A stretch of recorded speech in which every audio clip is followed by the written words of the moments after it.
Liftoff will start in T-minus 10 seconds. 10, 9, 8, 7, 6, 5, 4, 3, 2, 1. We have ignition. It's time! 17 seconds from Game 7 or from championship number 6. Jordan open. Chicago with the lead. Harper got a piece of it. It comes off. The Chicago Bulls have won their 6th NBA championship. Tying run at second, 2 out. Palmero over the head of Jenks. Uribe charges, throws, out! And the White Sox have won the World Series. To the far side around the 8-yard line to Hester. Under it and to the middle with the 15 to the 20, break 3 to the 25 to the 30 to the outside. 40, midfield, 40, 30 to the coast, 20, 15, Hester 5. Oh! Touchdown!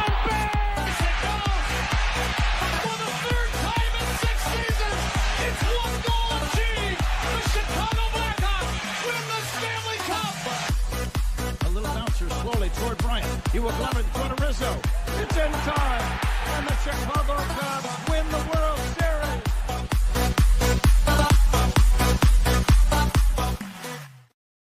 What up, what up, what up? Welcome to Shawn and Maya in the morning on this TGI Mickey Ficky Friday.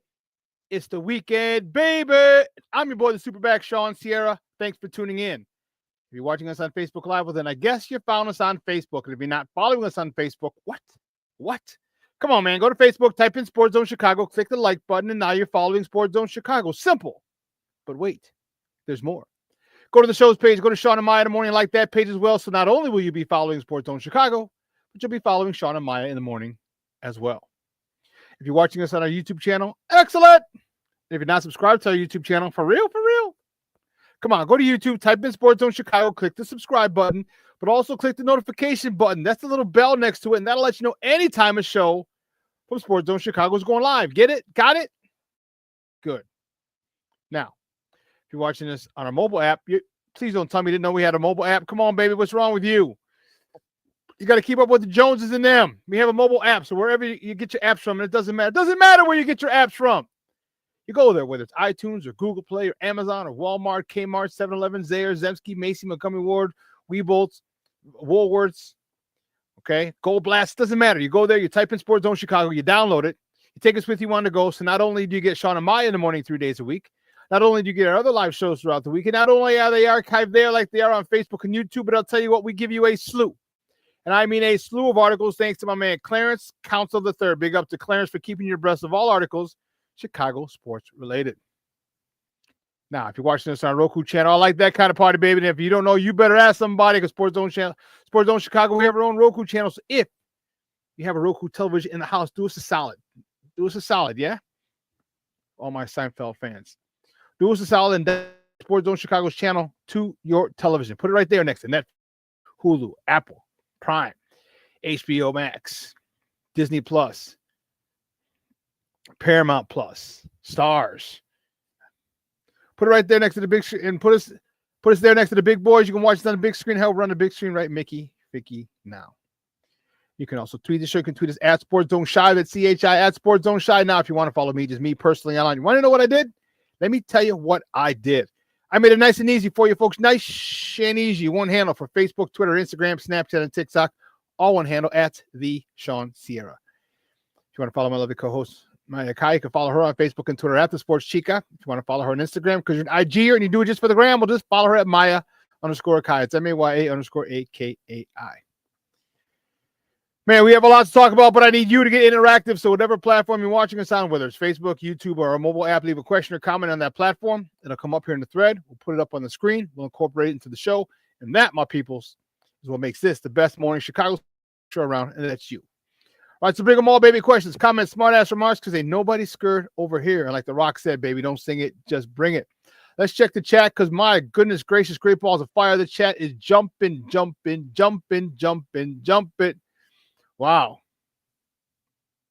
Man, it's jumping. Levette Lee checking in early. Good morning, Pop. Good morning, Mama. How are you? Thank you for tuning in. I appreciate it. Cornelius Squall checking in. What up, what up, what up? Sports Zoners. He says, my man Armando Emeterio Lara Jr. My man Junior's in the house. What's up?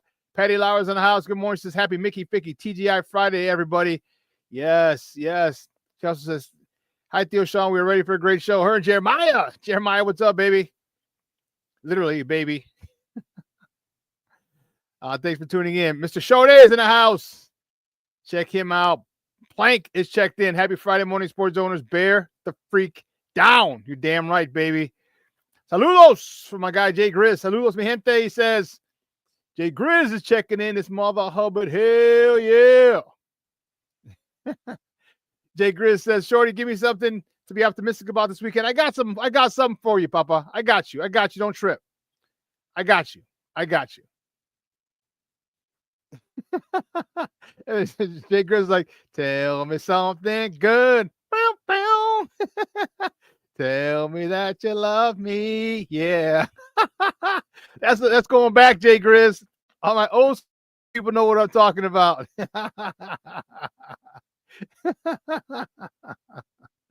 Now that's funny.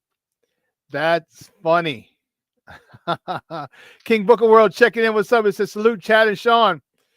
Who do I get to go in on today? We will find out. Yes, we will as the show goes on. That I can promise you. That I can promise you. Shawn Walls in the house. And Mickey Ficky TGIF, baby. Did you see my video, Michonne? I thought of you right away. 50 burpees I had to do today. Dude, that slowed down my whole workout.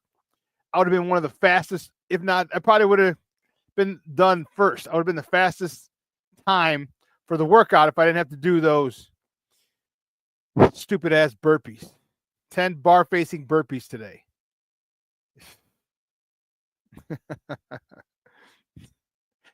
Junior's like, congratulations. I sure know that song.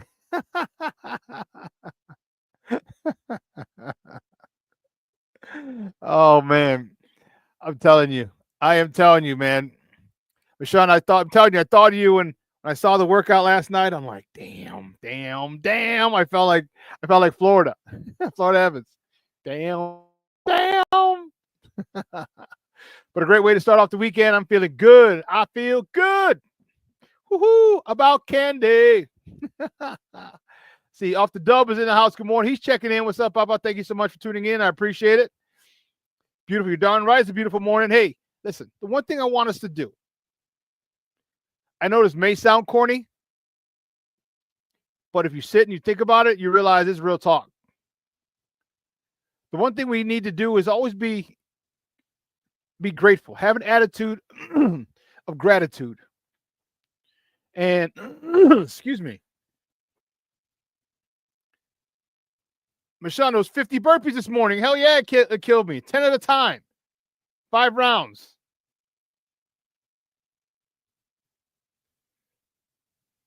Oh, congratulating you on the good news you told me the other night. Yes. Well, I'll deal with that in a second. But listen, I want to make sure we have an attitude of gratitude. Okay? Here's the most important thing. The fact that you're watching me right now means you're on the wake-up list. Okay? When you wake up every morning, make sure you tell people, you thank whoever you pray to, God, Allah, Yahweh, Buddha, whoever your higher being is. You just be thankful. Thank him that your eyes woke up. Okay? Thankful that your eyes opened up today. You're on the wake-up list. There are a lot of people who had a lot of plans for today. People who had plans with their sons, their daughters, their wives, everybody else. Okay? And they didn't wake up today. Remember that. I know we all got a lot of shit going on. You, me, everybody included. But you know what? If we take time out to be thankful for the good things in our life, man, all those other things they kind of pale in comparison. Okay? Kind of pale in comparison. Just be thankful that you're on the wake-up list, and be thankful every day that you're on the wake-up list. Start off the day in the morning when you wake up, thank to whoever you pray to. Just say, hey, you know what? Thank you for waking me up. Then I get to see my guy, the SuperBack, talking sports. But anyway, Yeah, listen. Oh, man, we got more people checking in. James Ford checking in. What's up, Papa? Good morning. Thank you for tuning in. I appreciate it. Jay Grizz says, y'all always cheer me up. I'm grateful for all y'all do in the chat. And good. I'm glad. I'm glad that, you know what, there's a sense of community here. We all feel safe. We can all be ourselves. Yeah. You know, and that's one of the things that I wanted to create. And you could pray to James Earl Jones, King Book of World.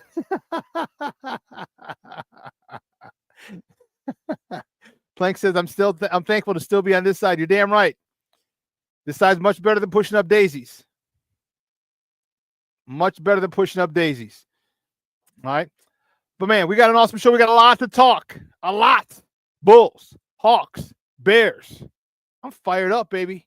I'm telling you what, I am fired up. That workout was good this morning, even though I had to do the burpees. It probably could have gone a little harder on the burpees. I think I was just being a little biatch this morning. I think I was being a little whiny bitch this morning. I think that was just me.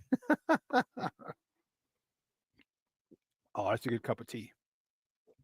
I think I could have pushed those burpees a little more. I milked it. So if I had a chance to do it all over again, and I do if I want to go to another class, but I'm not going to. I'm not stupid. I'm not local.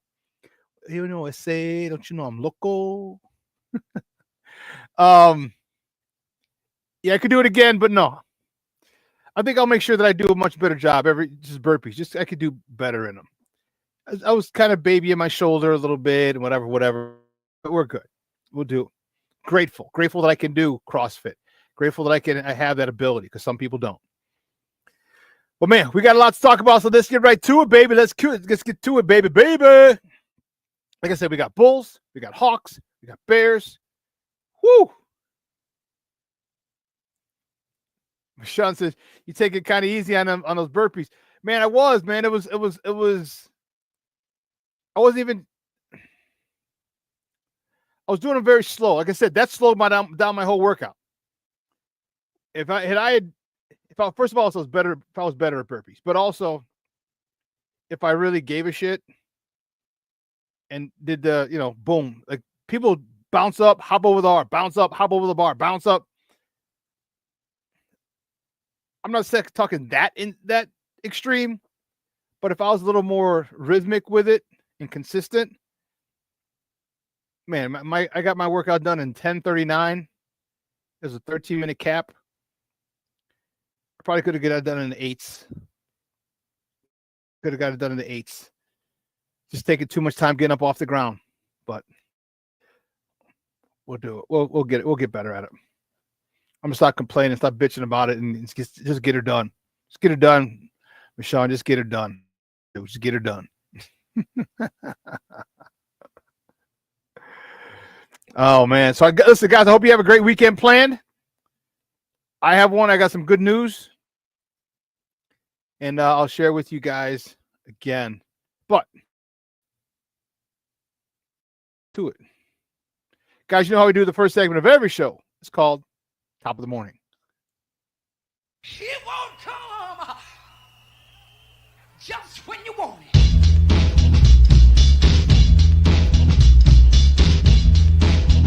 Top of the morning to you. Top of the morning to you. Top of the morning to you. Yeah, baby. Let's see. Which way do we go?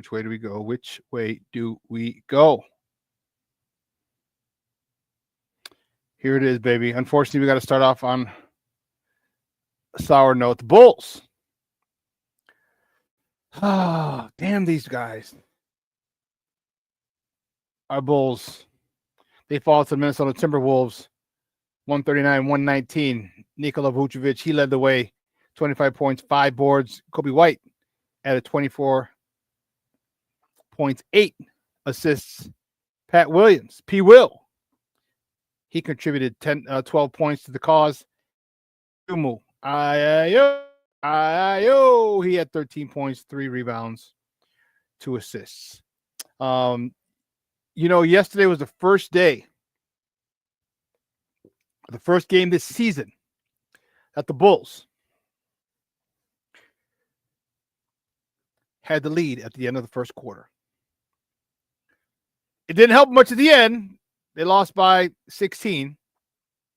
But nonetheless, you start 8 games and you lose the first quarter, man, it puts you behind the 8 ball. And I know there's 3 more quarters to go, and basketball is very fluid and it moves, but you always want to win. You want to win every quarter. If you win every quarter, guess what? You win every game. It's that simple. You break it down. But yeah, tough loss yesterday at home. And I'll be there Monday, and I'm looking forward to that. Play the Cavaliers, who are on fire. But before that, the Bulls. Tomorrow, the Bulls travel to the ATL for a date with the Hawks. Tip-off tomorrow is at 6:30 Central Time. You can catch that game on Chicago Sports Network, if you have it.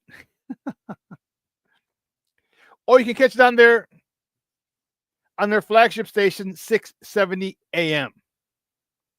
Or if you have the app, the Odyssey app, download that and listen to 670 AM, and you can listen to it wherever you want.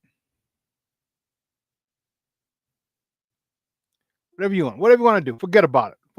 How you doing?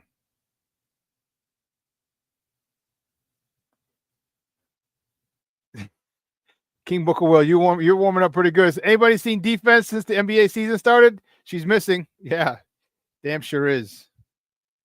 Damn sure is.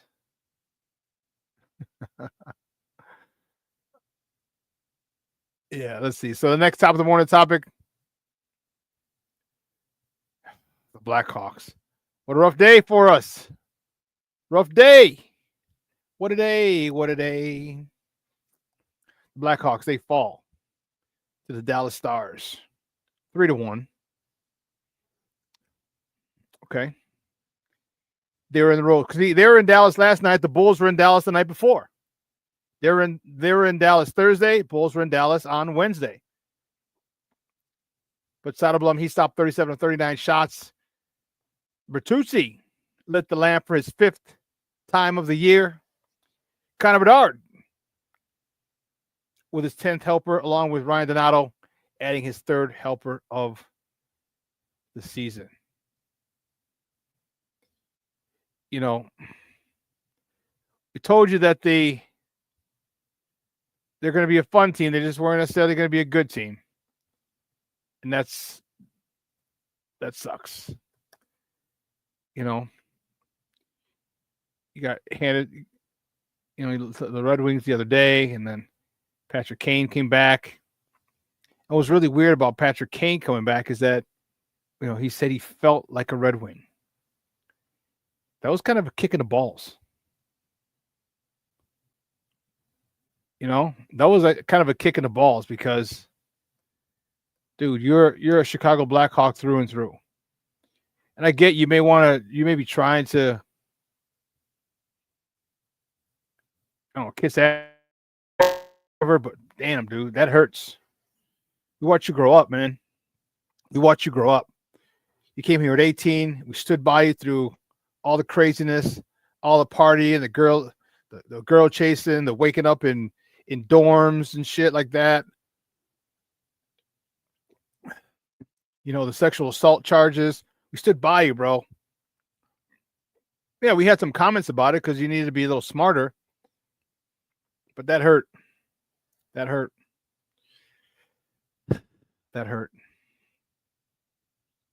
I don't know if I mentioned it, but that shit hurt. Anyway, stick with the Blackhawks. The next top of the morning topic, the Blackhawks on Sunday. All right, they don't play again until Sunday. They host the Minnesota Wild at the United Center on the west side. On my West Siders. Puck drop is at 6 o'clock Central Time. You can catch that game on Chicago Sports Network if you have it. Or you can catch it on their flagship station. Listen to it on their flagship station, 7:20 a.m.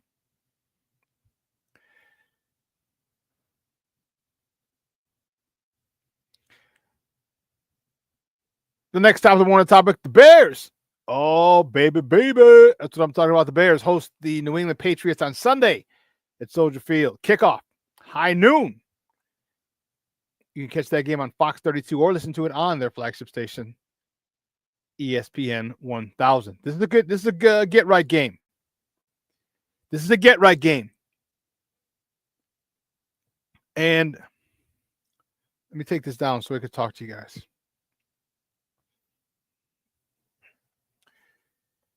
This is a game that they get right. Okay? Shane Waldron's under a lot of heat.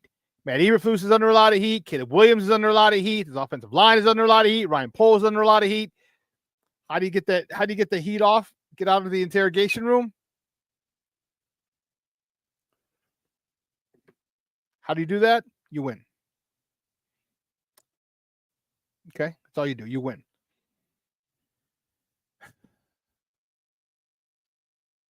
I'm going to say this, and it's exactly what I said against the Panthers and the Jaguars. Now, I'm concerned a little bit because I don't know. There's been a lot of talk about everything else. Okay, we're not talking about the Patriots.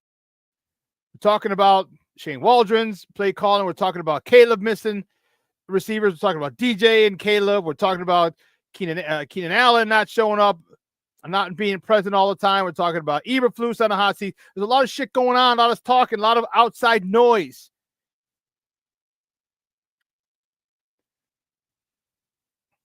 Were they able to focus? They have one more practice today. Are they able to focus? All right, are you able to give this Patriot team the respect that it deserves? All other distractions are kicked to the wayside. Your focus should be the New England Patriots. If you're able to give the New England Patriots the respect that they deserve and give them the undivided attention and preparation this week, you will blow them out. You will blow them out. If you don't, you won't. It's literally that simple. They have one of the worst pass rushes. They have one of the worst secondaries. And for God's sake, please do not come out throwing the ball. Do not come out throwing the ball. We've had a phenomenal success running the ball. Come out and run the God-blessed ball. Come out, run the ball. Make them stop the run. And then we can exploit them afterwards. But I'm concerned. Last 2 weeks, teams we should have beaten. We didn't. Proper respect wasn't put in preparation. I'm big on that. So were they able to give New England their undivided attention? I don't know. Because we're still talking about having questions about Sunday. Shane Waldron was at the podium yesterday talking. All right, Eric Washington's at the podium yesterday talking. DJ Moore was on the podium yesterday talking. They're all talking about this past game. Game's over. Over and done with.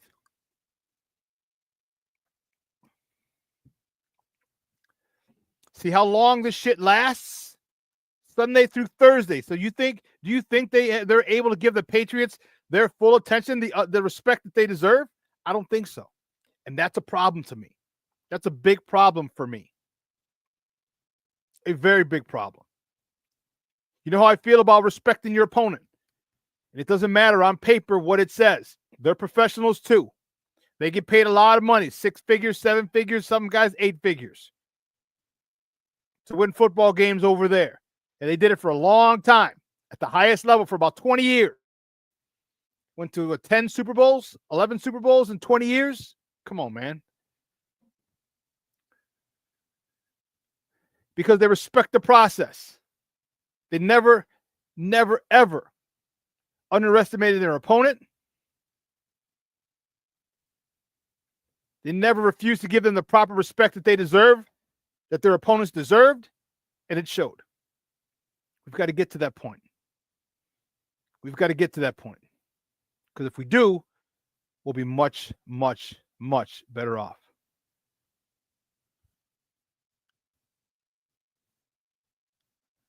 What we got going in the chat?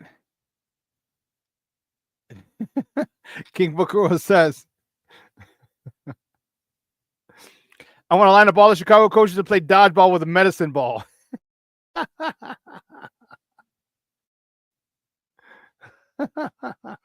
Off the dub, says Shawn. I couldn't believe you didn't start off with the Sox new manager going on. I know you're excited about that.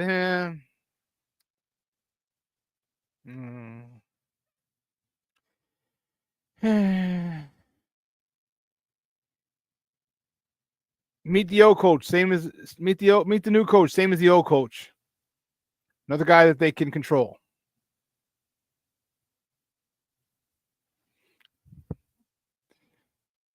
Shawn says, I still miss Kaner in Chicago. You and me both, man. Jay Grizz said Kane loved him some Kane. Yeah, he did.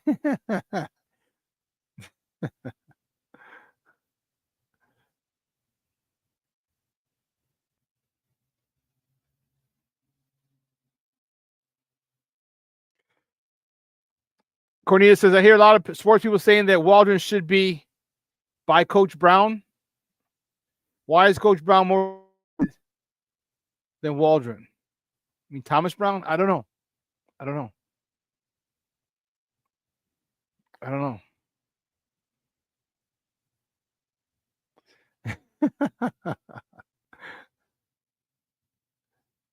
Champy checks in. What's up, guy? Hey, thank you for tuning in. The first time I've seen you in the chat. Thank you for tuning in, buddy. I appreciate it. And Jay Grizz says, they're discussing relationships like this is a Dr. Phil session. Yeah, they are. And Jay Grizz continues. He says, DJ, tell us how Caleb hurt you.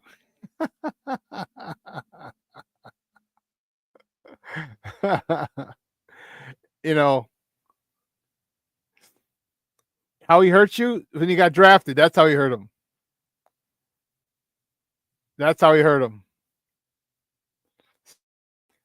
Oh, okay, you meant replaced by Coach Brown. Oh, okay. Yeah, that's what they're talking about. He was an offensive coordinator in Carolina. He didn't have many weapons down there, but he was an offensive coordinator. They probably just want to look at something a little different. That's all.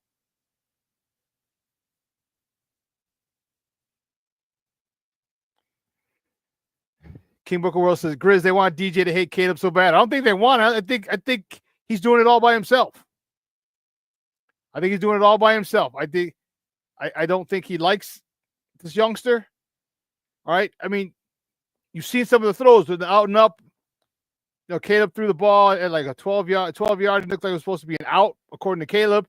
But DJ was going up the sideline, and the ball went harmlessly to the ground. Remember that play? He's missed him a couple times. He was open in the last game.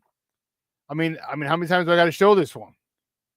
I mean, this one, he missed him wide open. Watch.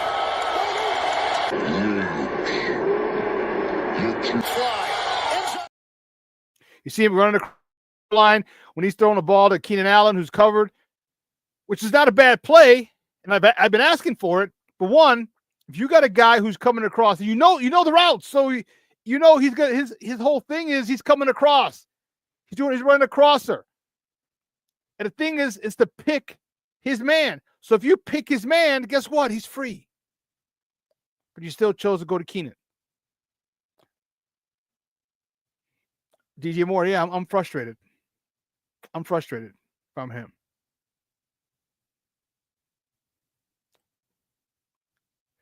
Anyway, listen, here's what we're going to do. We're going to take a quick break. On the other side of the break, we'll come back. We'll talk a little Bulls, talk a little Hawks, talk a little baseball. All right, and then we have probably a whole hour left of football talk. All right, so don't go anywhere, folks. Keep it locked right here. Shawn and Maya in the morning on Sports Zone Chicago.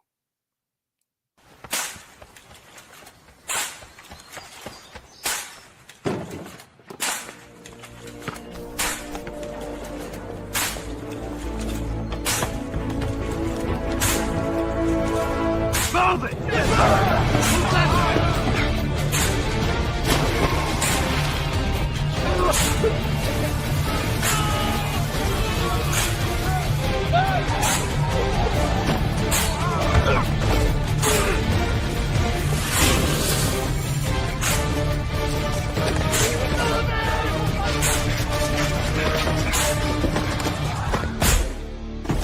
Many will hear the calling. Few will earn the title. United States Marine. The few, the proud, the Marines. Hey, it's your boy, the Superback, Shawn Sierra, and be sure to follow Sports Zone Chicago on all social media platforms, on Facebook, Instagram, and our Roku channel. You can find us at Sports Zone Chicago, and on Twitter, we are at Sports Zone Shy. Also, be sure to download our mobile app so you can take Sports Zone Chicago with you on the go.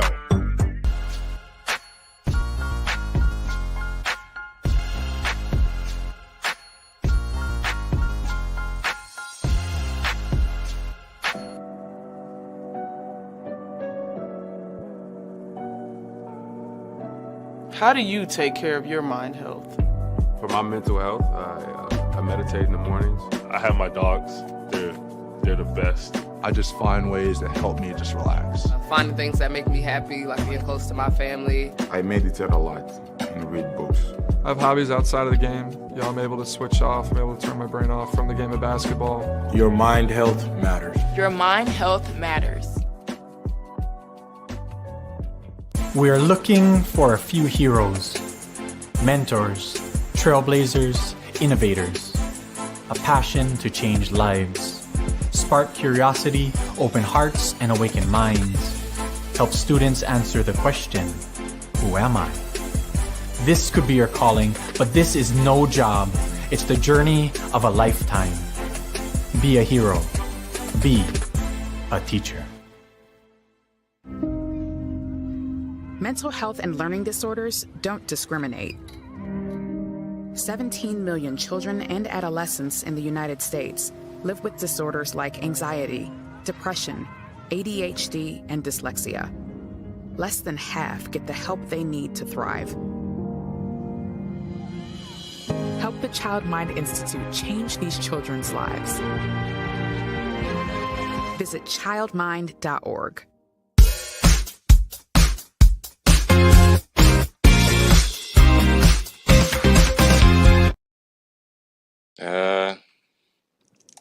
Tweaked ankle.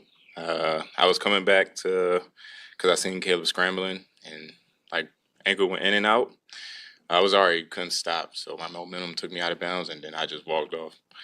Which the noise, I hear it, seeing it, really didn't care. So it is what it is. Do you understand why people saw that as a bad look?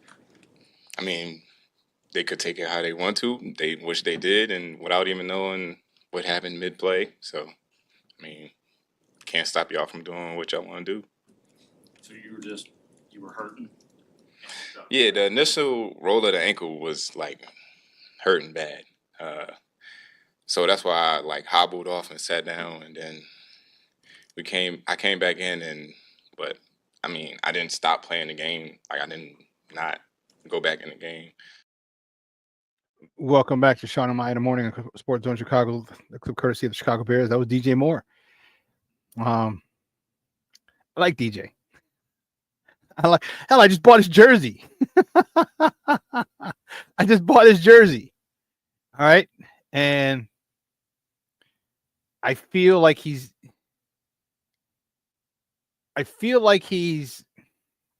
just not happy. I feel like, and this is just my thoughts. I haven't talked to him. He didn't call me. I'm like, hey, Shawn, peep this. In King Booker World, the trade DJ folks, yeah, they need a slap in the face. Shut the fuck up. I'm sorry, but they just stop. You know, it's very easy. You know, I hate when people, I love it when people are like, oh, trade him. Oh, if you want to do that, trade him. You're going to trade your best offensive weapon. Because he's frustrated because the generational quarterback that you got for him is missing him time after time after time. How the hell can you be mad at him for being frustrated that the guy that you said was the best quarterback in 20 years, best prospect in 20 years, best prospect since Peyton Manning, best prospect since Andrew Luck, best prospect since Joe Montana, best prospect since prospecting came out, is missing him on a regular basis? Either underthrowing him, one-hopping it to him, overthrowing him, throwing the wrong type of pass to him. He just signed a huge contract, the richest contract in Chicago Bears history. You don't think he wants to perform and live up to it? Yeah, he does. But he needs help. He needs help from a quarterback who keeps missing him, or he might be mad that he's a Justin guy. And hey, I don't know. I don't think so. But man, something looks a little weird. Something looks a little off.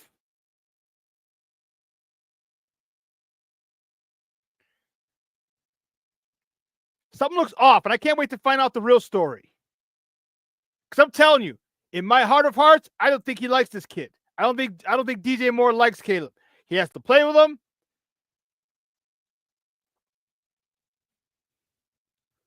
But I don't think he likes him.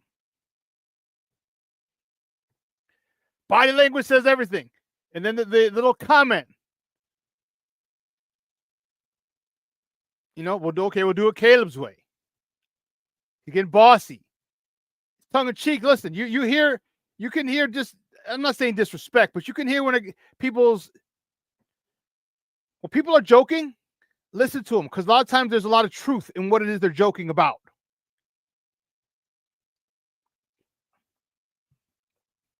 There's a lot of truth in jokes, good or bad.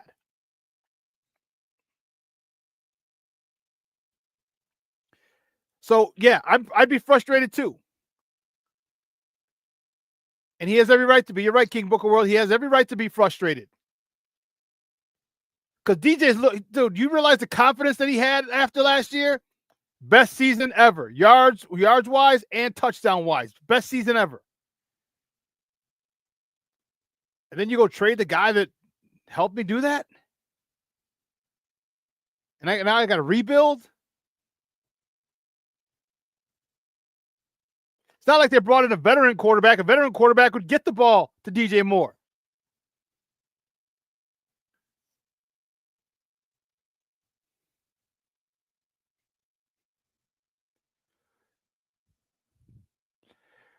Off the Dub says, does William have the okay from Walden to call audible plays, or is he new to risk is he too new to risk it? I think it might be. Here's a situation that a lot of quarterbacks have. A lot of times you come in with two plays. You have a run and a pass. And I don't know if Caleb has the audacity to audible or has the authority to audible. And I'm not saying switch, run or pass. I'm saying switch the play altogether. I don't know. It seems like he might, because there's been a couple times where you've seen him stop, and before he goes, it's in his cadence, he's barking out commands, which tells me he's changing the play. So it seems like off the Dub, it seems like he does have that ability. Seems like it. But I don't know for sure.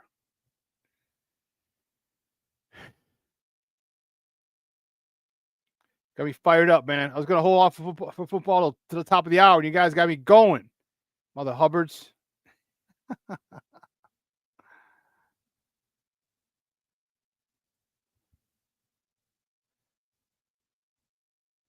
No Bulls clips or Hawks clips. Fudge.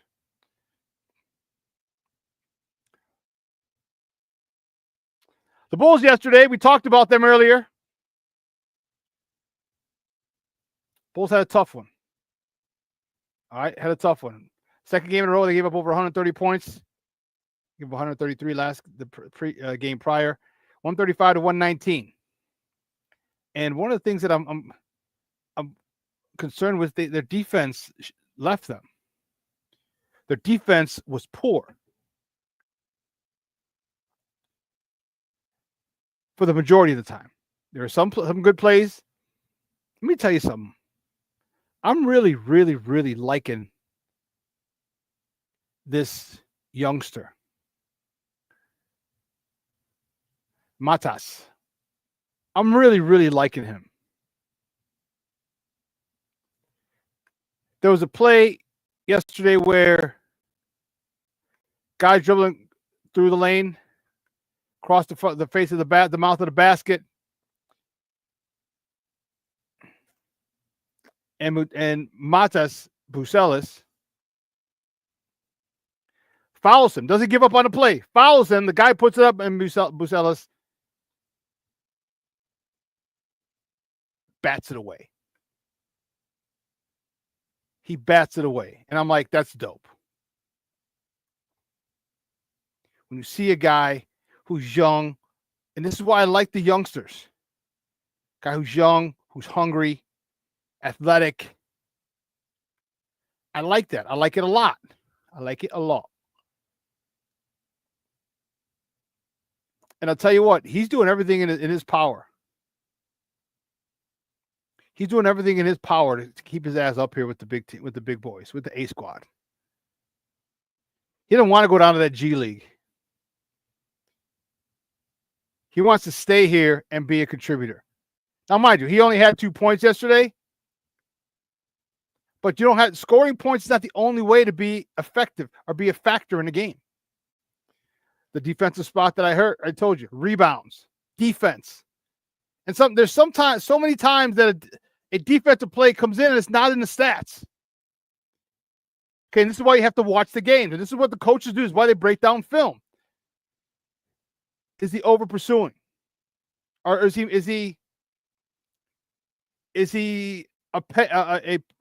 new? Is he in the passing lane? Okay. Does he knock the ball out of the defender's hand, which takes some time off the shot clock? Okay, just imagine if a guy's coming down, there's 8 seconds to go, he tips the ball away. The guy's got to go back and get it, and now you're really scrambling, which usually leads to a bad shot. Those are defensive plays. Those are stuff that doesn't appear in the box score. But these youngsters are doing a lot of it, and I like it. Yesterday, the Bulls were on fire. Fire! Fire! Guns! They were on fire yesterday. And let me tell you something. It was crazy. The Bulls 3-point, they're 42% from beyond the arc. P. Will, 2 for 4. Nikola, 3 for 5. Kobe, 4 for 8. Io, 1 for 3. Giddey, 1 for 4. Taylor Horton Tucker, Simeon's own, 2 for 3. Nice night behind the arc. Remember, they hit their first 6 or 7 threes. If you saw the game last night, they're kind of going back and forth. They're trading threes. Like, whoa. Io or Kobe with the 3, bang. Vooch with the 3, bang. I was impressed.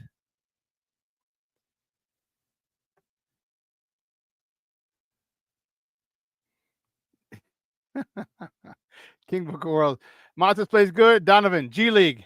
Calls him up, plays good in NBA game. Donovan, 4 minutes. Michelle Wall says, this kid needs more minutes on the court at P. Will's expense. I'm okay with that.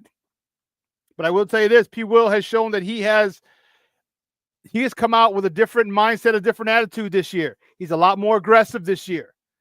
I see him rebounding this year, still playing good defense this year. But this kid definitely needs more time. The kid's 6'10". A lot of people thought he'd be a lottery pick. Yes, King Booker World. His off-the-ball movement is incredible for a rookie. He gets it.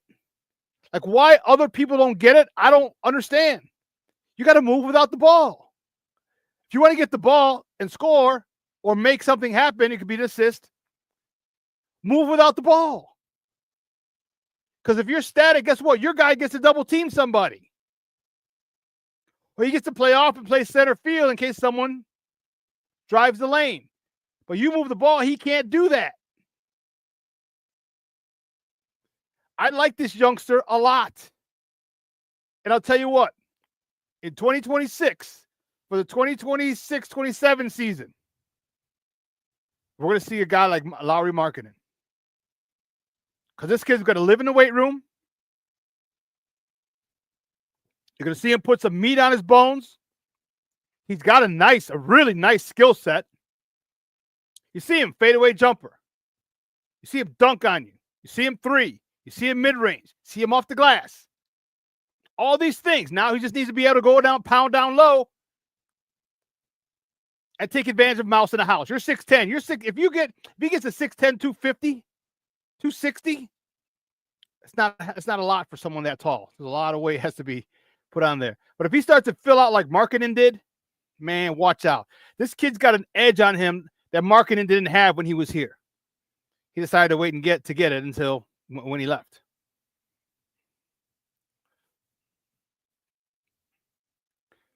Kobe White looks like he's so comfortable in his role right now. Kobe White is so comfortable in what he is, who he is, and what he brings to this team right now. It's beautiful. It seems to me like the game is very, very slow for him. I never see him rushed. I never see him out of control. He can shoot quickly, get a nice little quick release, or he can take his time, get it in rhythm, and knock down threes, which he did yesterday.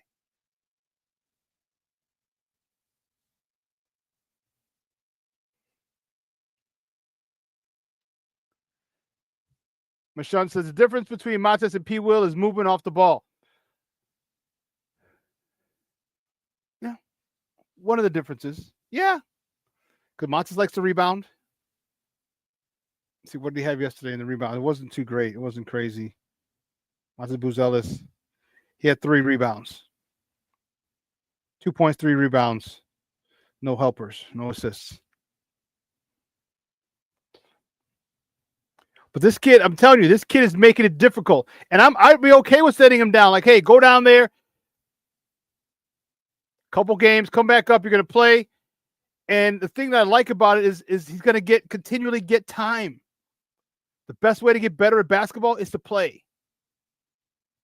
Why do you think guys send people in baseball? They send guys down to AAA a lot. Or they keep him down there when he's not going to cover off the ball. You're like, why aren't you bringing him up? Well, where's he going to go? You got an all-star at his position up here. So don't bring him up here and ride the bench. The hell, what good is that going to do? Don't do that.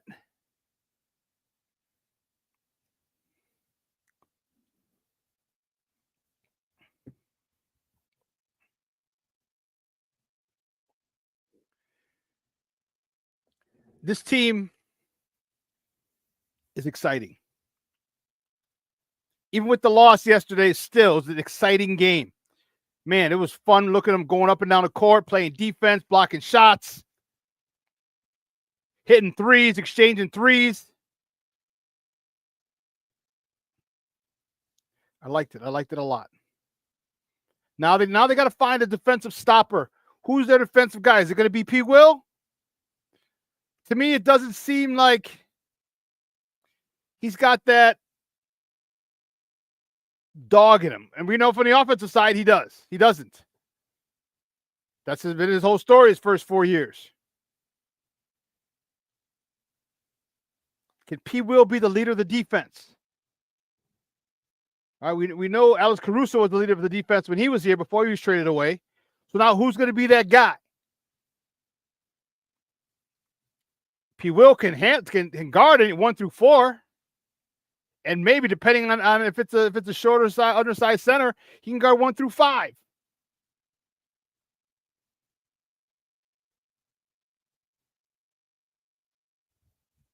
But is he the leader of this defense? Is he the heart and soul of this defensive team? I don't know. I'd venture to say no.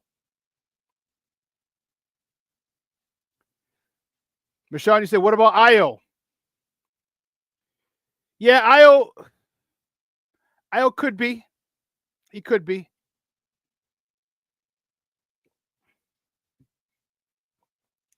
I'm just not feeling. I'm kind of like, yeah, I guess. As opposed to, yeah, you're right. You know what I mean?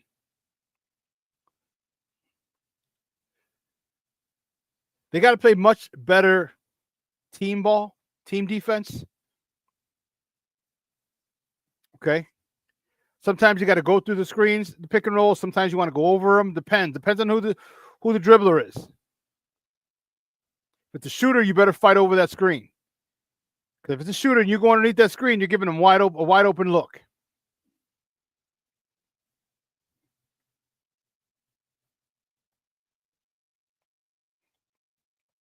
The defense has to get better.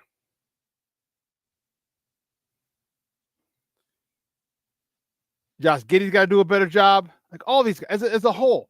And that's the thing that I don't understand. Defense is not difficult. Defense is want to. Defense is desire. Defense is something that you can determine your level of effort on defense. Sometimes your shot's not falling. It happens. Sometimes rebounds go the wrong way, just over your finger, or rebounds on the other side. Okay, it happens. But defense, that's something you control 100% of the time, your intensity. So why they're breaking down, I don't know. Are we starting to see the end of the Billy era, the Billy Donovan era? Are we starting to see it? Are they tuning them out? Are they not listening to what's going on in practice? I don't know. I'll tell you what's frustrating. It's really frustrating. Yeah, Mashawn, defense is about effort. How bad do you want it? That's defense. Move your feet. Body up. Get your body in front of between you and you defender and the rim. That's where your body needs to be at all times. Not on the side of the defender so he can go by you and have a clean look at the basket in front of him. It's about effort. How bad do you want? How bad do you want to be a good defensive player? P. Will, for the most part, shows he really wants to be a good defensive player. For the most times. Now everybody else, we need to step up. Everybody else needs to step up, but also more importantly, they need to learn how to help. Good help. When someone gets beat off the ball, because it's going to happen. They get beat off the dribble, we need people to rotate. Rotate. So the guy who's open is the guy closest to where the dribbler came from.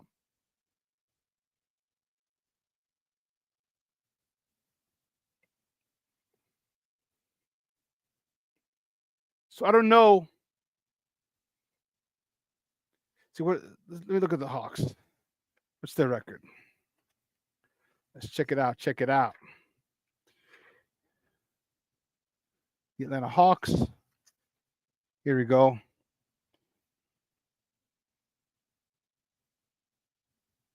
Damn, they're number one in the Southeast, but shit, they got a 4-5 record. Dude, how crappy is that division? The Southeast division in the NBA in the Eastern Conference. Atlanta's in first place with a 4-5 record. Come on, man. The Bulls went out 3-6. Great. 4-5 record.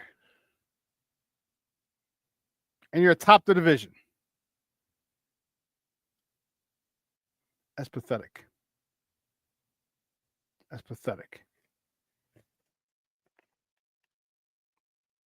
don't know. But the team's got to get it together. I can't wait. I'm going Monday. I'm excited. That'll be fun. Against the Cleveland Cavaliers. I'm looking forward to it.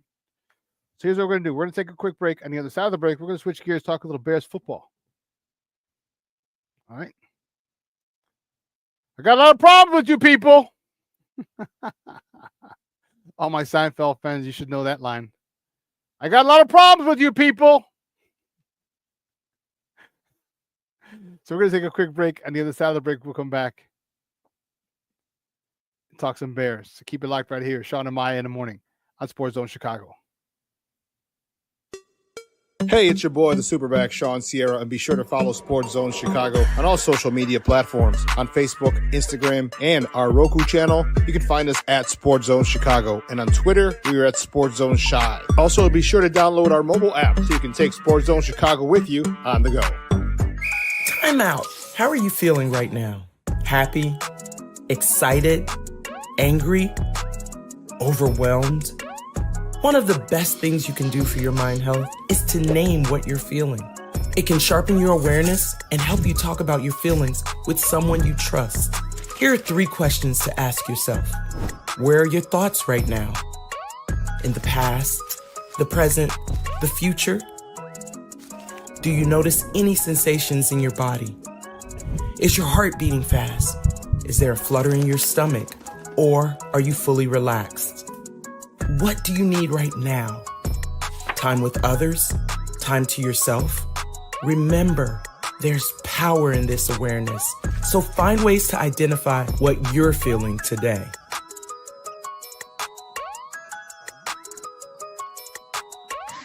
Hi, guys. Hey. Hi, Megan. Hey, Jessica. Megan, you're a tramp. Brian Fitch told me you guys made out. Everybody knows. He said your breath smells like garbage. And he almost puked. He says you're the most desperate girl he knows, besides your mom. How many boyfriends does she have anyway? Lots? Your makeup makes you look like a clown. That zit is huge, zit face. Ugly.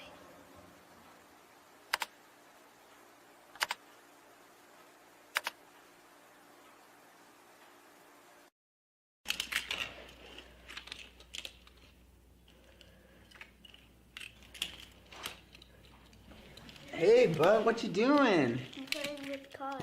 Cars? Can you show me what a car does? Whoa, whoa, whoa, whoa, whoa. Hold on a second. First of all, this is a school zone. So you need to put down your cell phone, stop texting, and let's get to driving. Now you're coming up to a stop sign, right? You need to slow down and stop before you hit that Y line. I want you to look left, right, left. You don't want to get hit by a car going on your left, and to your right to make sure you don't get sideswiped by a guy coming from your right. You're coming, and you see a crosswalk. You better slow your horses down, because the #1 rule of driving is always yield to pedestrians. Now stop, pull over, and you are done driving. Gosh, what do they teach you kids in school nowadays?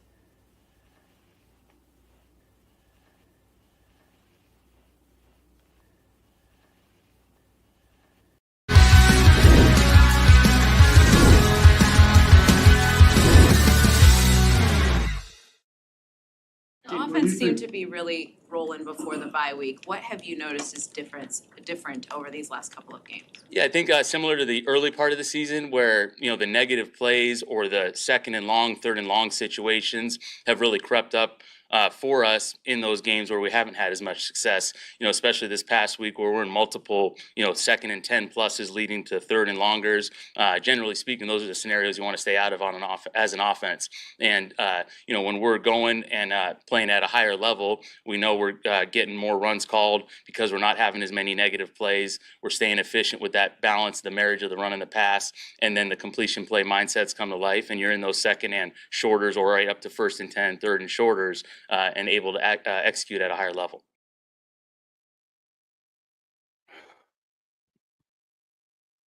Welcome back to Shawn and Maya in the morning on Sports Zone Chicago. Those clips courtesy of the Chicago Bears. That was offensive coordinator Shane Waldron, who continues on a week-to-week basis make me look like a jamoke. Or has resumed, because there's a couple game stretch there that they 35 points, 5 offensive touchdowns in the 2 games per 5 offensive touchdowns in back-to-back games. That was important for me. That was very important for me to see them do that, because it showed the offense can work. Show Caleb can get it. Right? So now, why is this not working now? Right, that's my issue. Why is it not working now? Okay, is there a what's the situation? Well, I'll tell you, I got a couple thoughts. One, I think Waldron will figure it out on Sunday. Okay, I think he will. He's done a really good job of adjusting to this point.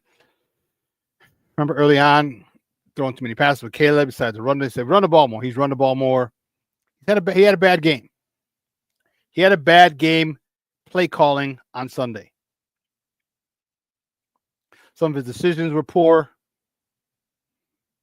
And it's a bad game, bad day at the office. Now, I'm not ready to throw him out because he had a bad game at the bad day. But I will say this, Coach Eberflus, this is your job on the line, young man, or sir. I said it's a young man. Either you're younger than me.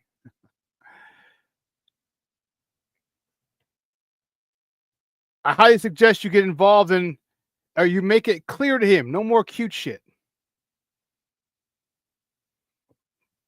No more cute shit in short yardage situations. Excuse me.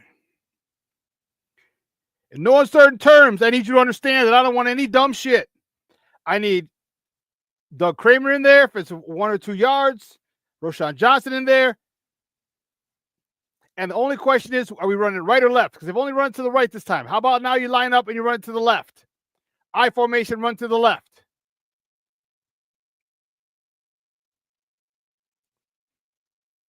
Because I'm going to tell you what's going to happen. Mark my words. I don't know if it's going to happen this game. It'll happen this season.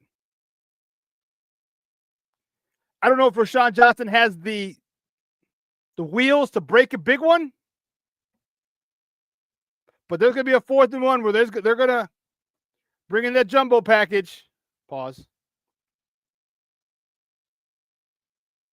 Roschon Johnson's going to hit that hole. Pause. See that cutback and break it. They're going to be so forced on coming to the offense's right, the defense's left side, because it's the only way they've run. So they're going to overplay that side, overload that side, which means you might be able to cut back as soon as you get the ball. You might have to get up in there first. Pause. And then cut back. But we're going to see it. We are going to see it. And I hope that it's a huge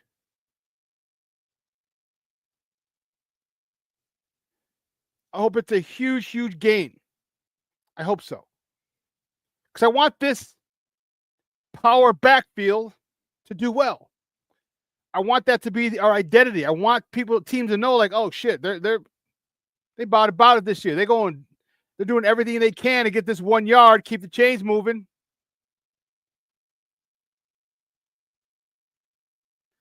So don't get too cute, Waldron. I think he's going to figure it out Sunday. I think this offense goes on a tear. I think they get another 5 offensive touchdowns, and I think we get 2 field goals. This defense, you saw the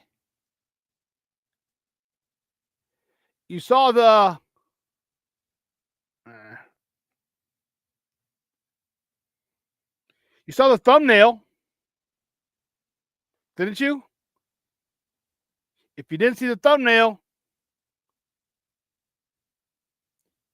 here, let me show you. Give me a second. I forgot I didn't.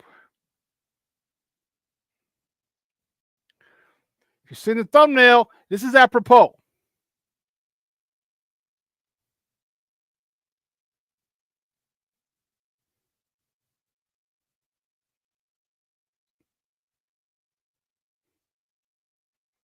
Just what the doctor ordered.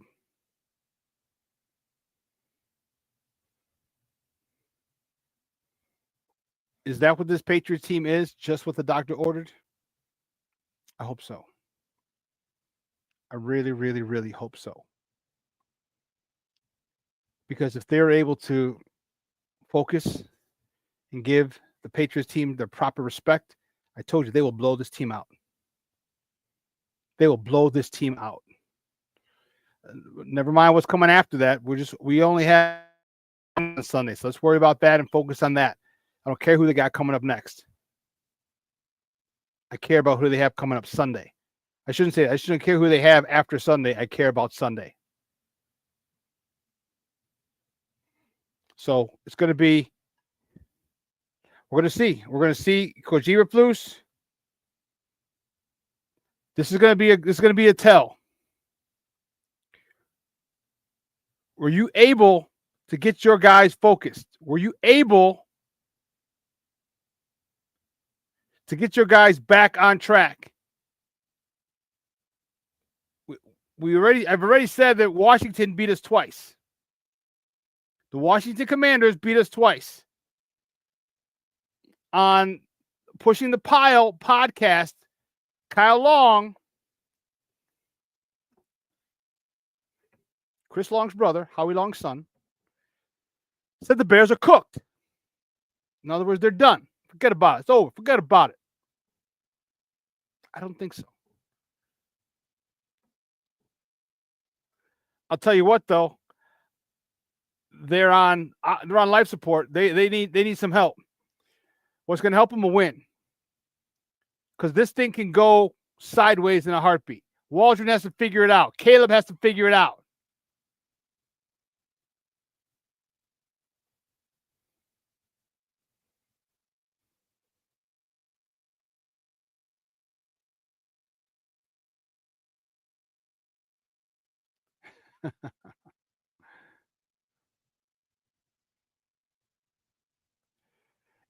Black Diamond says, Shawn, Pole's hitching his wagon to this clown is going TT. I'm not sure. Shorty says, I formation. I didn't come here to run the I formation. Oh, okay. Booker Will says, Pole's hitching his wagon to this clown is going to get him fired. Talking to Caleb or Eberflus?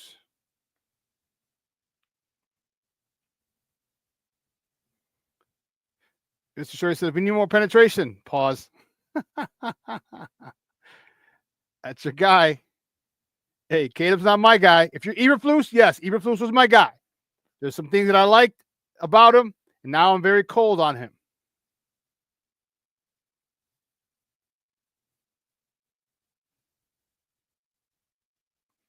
I'm very cold on him. So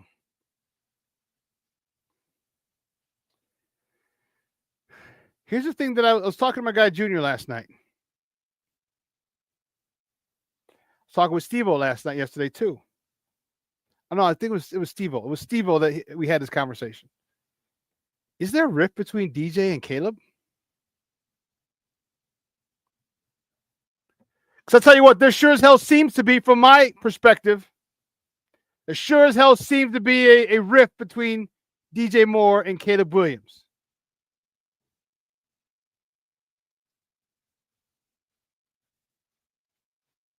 They got to handle this. They got to handle this. Handle that business. Because you can't let that be your downfall. And again, I understand. You're frustrated. This is exactly what DJ, exactly what he didn't want. He's coming off a career year. And now he's got to start over again. So this season is in the books. It's down the drain.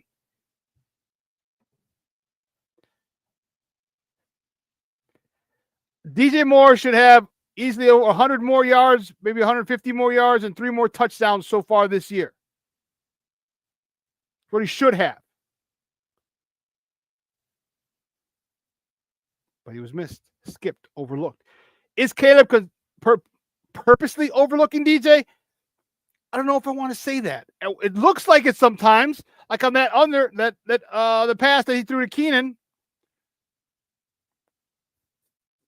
Did you say, okay, this is going to Keenan regardless and the hell with everybody else? Because that's what it looked like.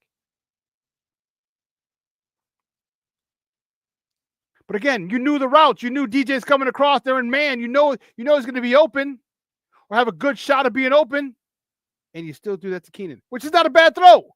Jump all with that. But not if there's a guy who's on a 2-yard line and nobody around him. I like that guy a little better. The body language.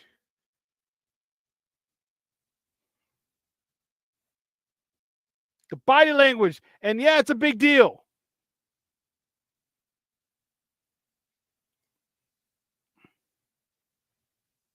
Yeah, Shorty, when DJ said Caleb was getting bossy, was he being passive aggressive? Yeah, he was.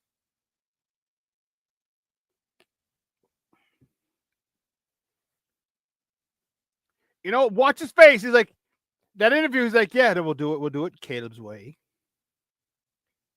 You know, when you're saying it to your girl, like, yes, we'll do it your way, hon. We'll do it your way. That's exactly how it looked. Like, okay, fine.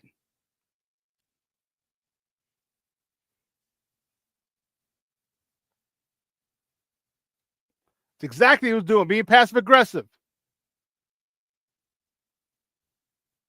Cornelia says, Flus lost me when he refused to take responsibility for any of the team's problems. Yeah. There's a lot of different things, a lot of cracks, a lot of chinks in the armor, a lot of cracks in the wall. All right, you had Bayard talking. You had Cole Kmet talking. You had DJ Moore talking. A lot of your productive veterans are talking. That's when I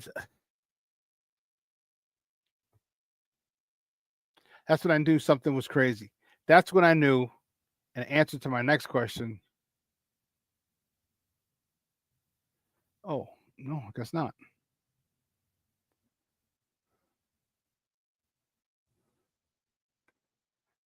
Actually, it's not a question.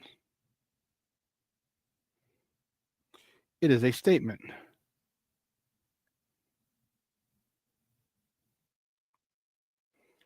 Eberflus has lost his team. Now you can get it back, but this is a very, very, very tricky situation. You got to win. First and foremost, you got to win. No hands down, no ifs, ands, or buts. You have to win. You have to win in convincing fashion, especially this week. But if you're able to take on the Packers the following week, the Vikings, the Lions and Tigers and Bears, oh my. Then the Niners. If you can win two of those games that we're probably supposed to lose, San Francisco is the game they're supposed to lose. Can they win that one?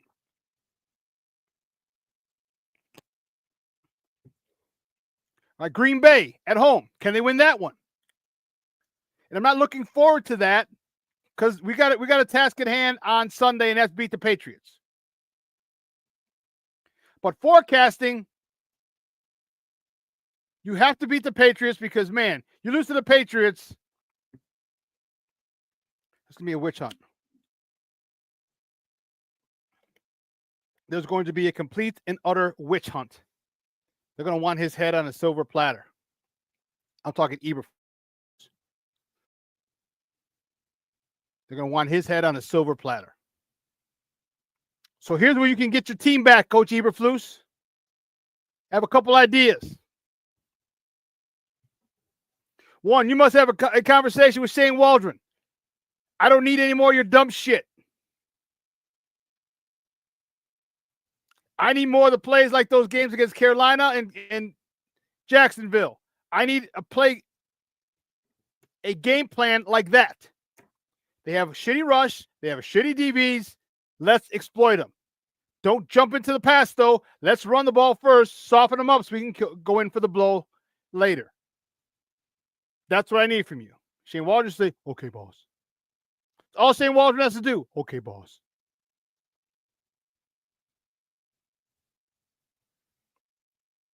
Then you score 4 or 5 offensive touchdowns and we're happy again. We're happy, but more important, now we're not just happy, we're on a roll. More important, we have confidence going into next week. I know it's a week-to-week league, but damn, when you get over one, you know who's next. When you beat an opponent or you lose to an opponent, you know who your next opponent is already. So, Eberflus, you want this team back?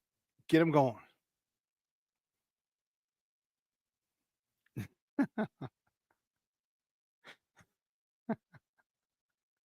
Mr. Shorty is a damn fool.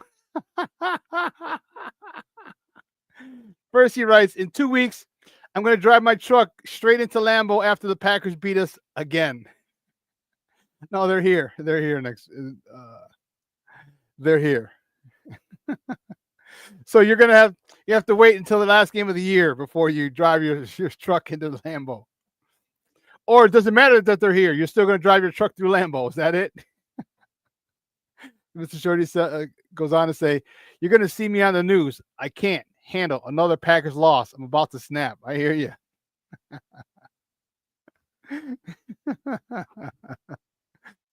Mr. Shorty says, yeah, I know they're in Chicago, but I will still drive my ass up to Green Bay.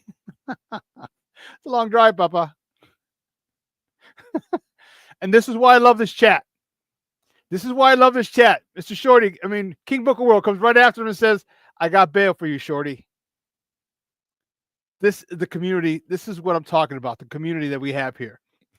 And Mr. Shorty says, "LOL, Booker, awesome."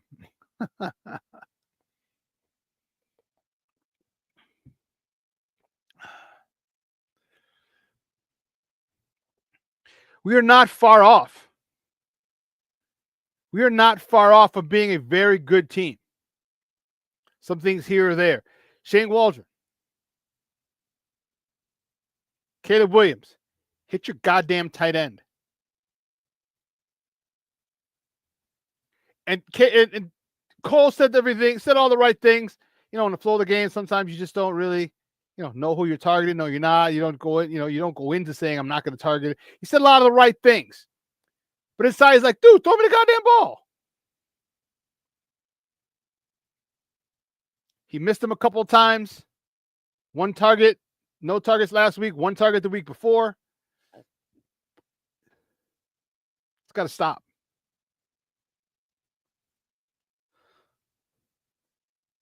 That's got to stop. You need this guy.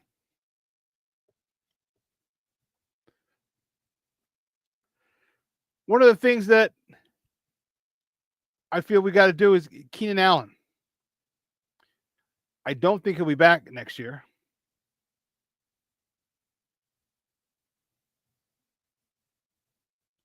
It's interesting. Why do you think he wanted the Bears to sign him to an extension early? And Eberflus said, "No, we'll wait." Now you're seeing why. See, there's always something. And here's the thing. Here's the thing.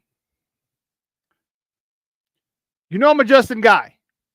And a lot of things I'm saying for Caleb are the same things I'm saying for Justin. But the Caleb cult, it wasn't good enough. Those things that I said for Justin weren't good, but they're good enough for Caleb, like the receivers dropping the ball. Poor offensive line. Poor play calling.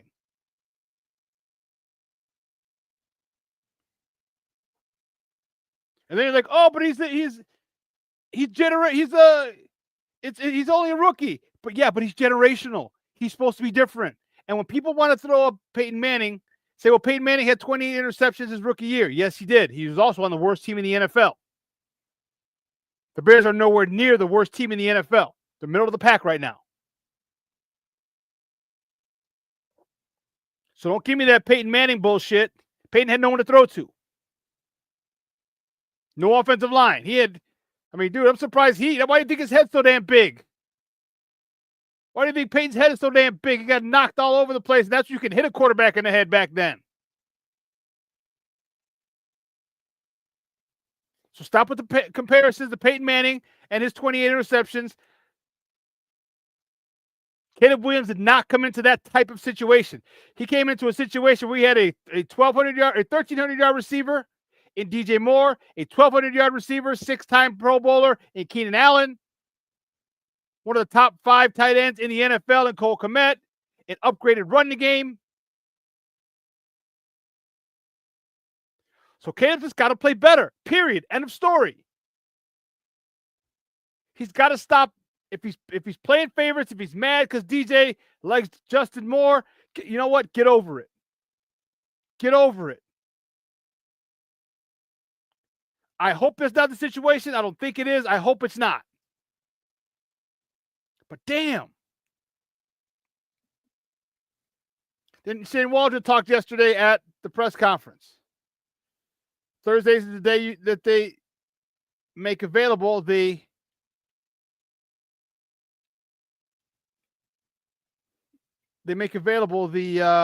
coordinators. The offense seemed to be really rolling before the bye week. What have you noticed is different over these last couple of games? Yeah, I think similar to the early part of the season where, the negative plays or the second and long, third and long situations have really crept up for us in those games where we haven't had as much success, especially this past week where we're in multiple, second and 10 pluses leading to third and longers. Just by the eye test, when you look at Caleb the last couple weeks, by the way he plays the position, it just looks like he's regressing. Why is that wrong? Why is that not right? Yeah, I think for Caleb, every week is going to be a new set of circumstances that he's dealing with, different defensive structures, different blitz patterns, all the things that play out. And so for him, each week, just continue to work playing clean eyes, clean feet, playing fast in the pocket right there. And it's something that, looking through all the different young quarterbacks, there have been some ups and downs as the process has taken place. And the thing that gives me all the confidence in the world in Caleb is his dedication to his craft, the way he comes into work every single day. And so we'll keep working and coaching him and the guys surrounding him, working their butts off to get this thing going and get it going in a consistent manner. That was Shane Waldron. Those clips courtesy of the Chicago Bears. Yeah.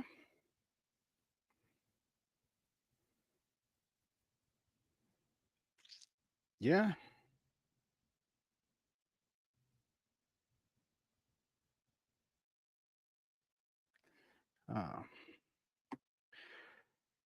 What did he say? He said the process is taking place. Basically, the process is happening for Caleb Williams. Good, bad, inconsistent, up, down, up, down. The problem with that is we don't see the up downs with Jaden Daniels. That's what we don't see. And I know for quarterbacks, two different situations. But that's what people are comparing this to. And you don't expect them to not compare it. This is the number one pick in the draft. Caleb Williams is the number one overall pick. People will say he's going to be the player, the offensive rookie of the year. I think Jaden Daniels has that unlocked. Unless Caleb throws for 300 yards every single game, the last 9 games, then I think we have a new offensive rookie of the year. And it's still not even. We still got to see what Jaden does. But the process is taking place. And here's the thing about it, guys. Yeah, I'm annoyed. Especially, I'm annoyed even more now about the haul. Trading up one pick, getting the haul.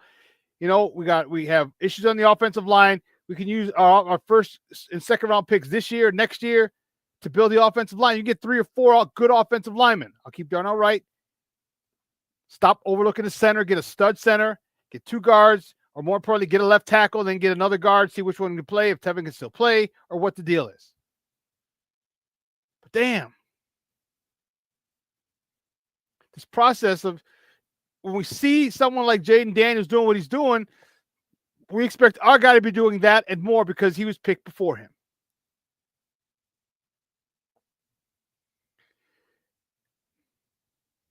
Growing up, my mom had a saying.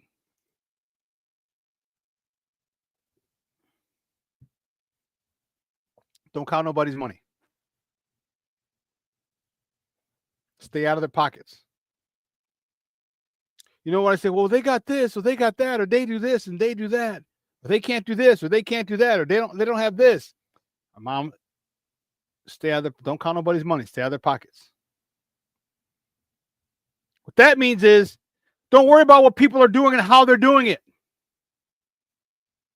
You focus on you, what you need to do, and how you need to get it done. It's imperative that the Bears fans focus on the development of Caleb Williams. I'm pissy, and I know I got to take my own advice. I'm pissy because we were sold a bag of goods. This guy's generational. He's red, he's this, he's that. And I get it. Everybody misses receivers. Everybody. But don't tell me don't look me in the eye, piss on my shoes, and tell me it's raining. This guy's not generational. He has the ability to be really, really good, maybe even great. I'm not calling him generational. So generational would for me would have been able to step in a situation where you have all these weapons and utilize them. Have all these weapons and not overthrow them. Have all these weapons and not underthrow them. Have all these weapons and know what type of pass to deliver to said wide open weapons. Don't give me that nonsense as a rookie. He's 8 games into his freaking rookie year.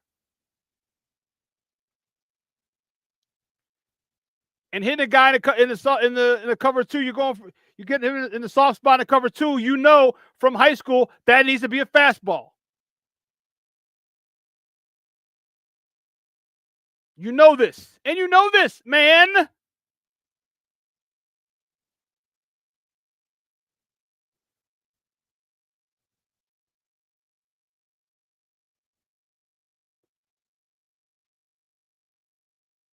You know, so this is the bill of goods we were sold, which is why Bears fans are pissed. But all the Caleb cults are using the excuse that he's a rookie, he's a rookie, he's a rookie. Okay. But what does a rookie have to do with throwing a pass to a wide open receiver? What does that have to do? You're the Heisman Trophy winner. You're generational. You should be able to hit that guy 20 yards downfield if he's wide open. Let's not even look at his deep ball percentage. That's abysmal.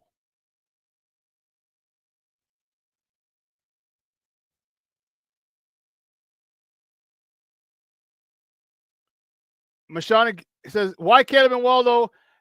He calls him Waldo. Shane Waldron, not looking at the problems on film. I hope they are.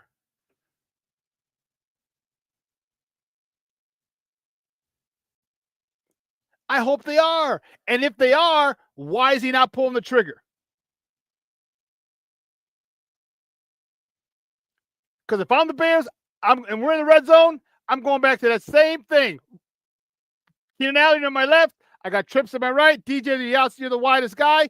DJ, you take a step up. You come crossing underneath. If it's man, we're wide open. Catch you the ball. Skip into the end zone. Touchdown. But my instructions to Caleb are, look at that fade. Come back down. High to low this.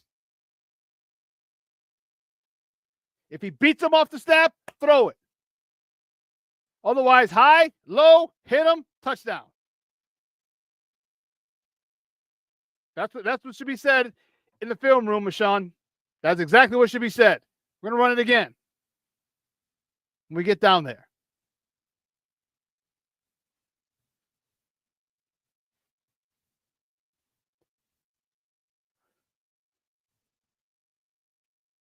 You know, the Gerard Mayo, the head coach of the Patriots, already called this team soft. Now, are they going to respond to that? I don't know. He can say, hey, let's go on a road. Let me tell you something. There's nothing like a road game that can get a team right. And here's why. People say, oh, your home game. No.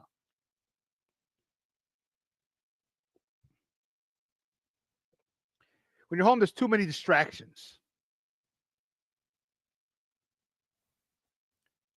Too many distractions. Tickets. Your mother calling you, your dad calling you, your brother calling you, your sister calling, your girlfriend, your wife saying, honey, about this. We need tickets for this. What about this? This. What do you want to do for this? They're coming into town. We got to do this. We got to do this. We got to do that. When you're on the road, it's you and the guys, you and the boys, you and the crew in a hotel. You talk about getting focused. You have meetings in there. You don't have to worry about tickets. You don't have to worry about people coming in from out of town. You don't have to worry about any of that because you're the road team. Okay, you don't have to entertain anybody like you might have to after the game if it's a home game. People coming in from out of town, they might be staying with you. All this other stuff. You're on the road. You're focused on the task at hand, and that is the game on Sunday. So this could be exactly, this is exactly what the doctor ordered, the Patriots. This road trip, this road game could be exactly what the Patriots need too. Kind of get away from their media, their fans, their friends, the whole nine. So this Bear team, as I said before, if you give them the proper respect, and I don't know if they did with all the nonsense going on at Hallis Hall this week, but if you're able to clear your mind, block out your mind, and give this team the proper respect that they deserve while you're preparing for them, you'll blow this team the hell out of the water. Blow them the hell out of the water. New England Patriots won't even have a chance. Now, if you were unable to give them the proper respect that they deserve, they're going to come out fighting. They got pride too.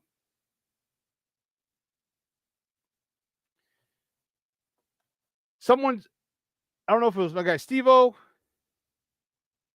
Someone else said it's time for Washington to call plays. I'm okay with that.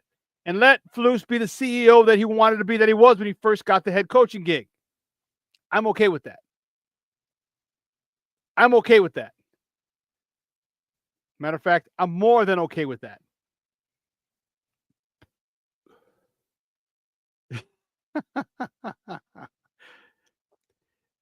Shorty says, if Kayla loses to Drake May, I'm going to drive my truck straight into Gillette Stadium.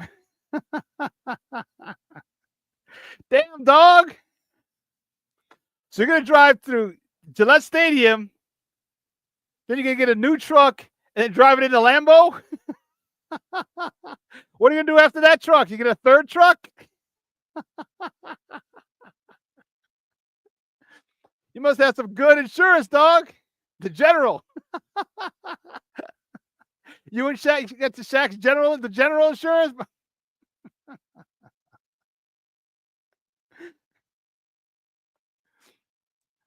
Oh my goodness, you're funny. Or do you work at a dealership? Something, bro.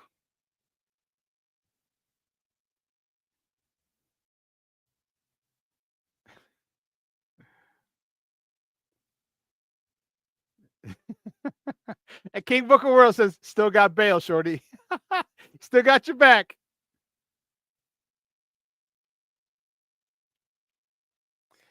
The third truck will be for the ND. Packers loss. What? That's funny. That's funny.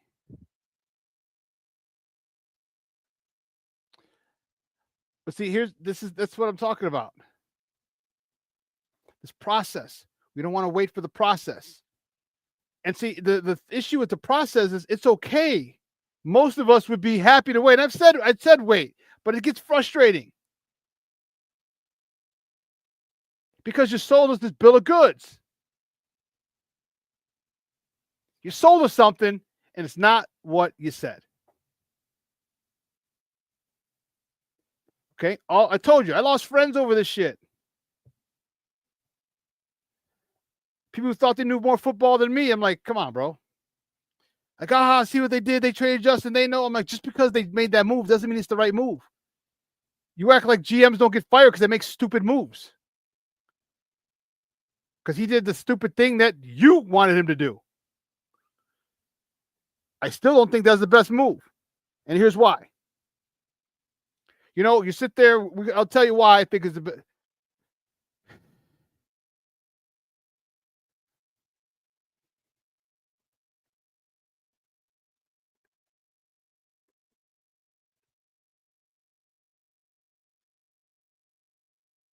Here's why.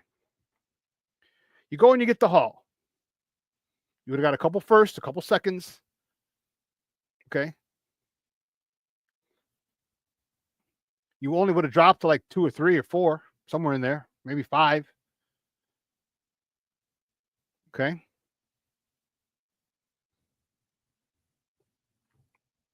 You get a couple offensive linemen, a couple young studs. Because now you're picking from the cream of the crop, top of the top. Think of all your first and second.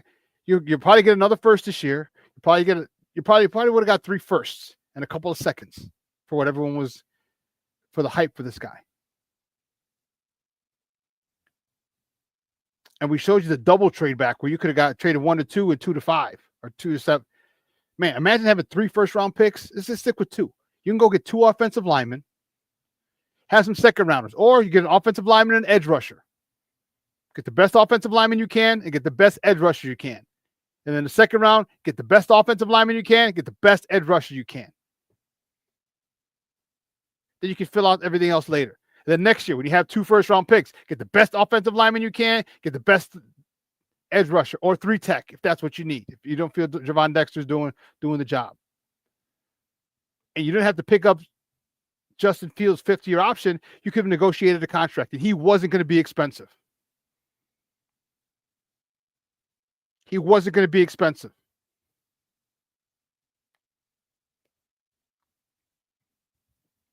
And also, he had control of this locker room. You're dealing with a vet who needed a coach to tweak some things about him.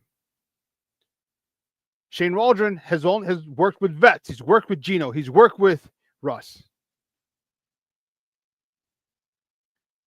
So you're not even going to come close. So, I mean, what if you give Justin 25 mil, 30 mil, and the cap's still going up? You're anywhere near the cap. And now you have room to maneuver when you're in the playoff race. If you need one guy, if you want to rent a guy or get a guy, give him access, you have the flexibility. If we don't win in this first 5 years, if we don't win, we're done. We're done. Because Caleb is going to command at least $100 million a year. At least. That's only if he's slightly successful. You know, him and Jaden Daniels came in the same year. What if they give Jaden Daniels an extension, give him 90? Caleb's going to be like, I was the number 1 overall pick. He was number 2. Give me 100. Now you talk about messing up your salary cap. There it is. Now you may not be able to sign people.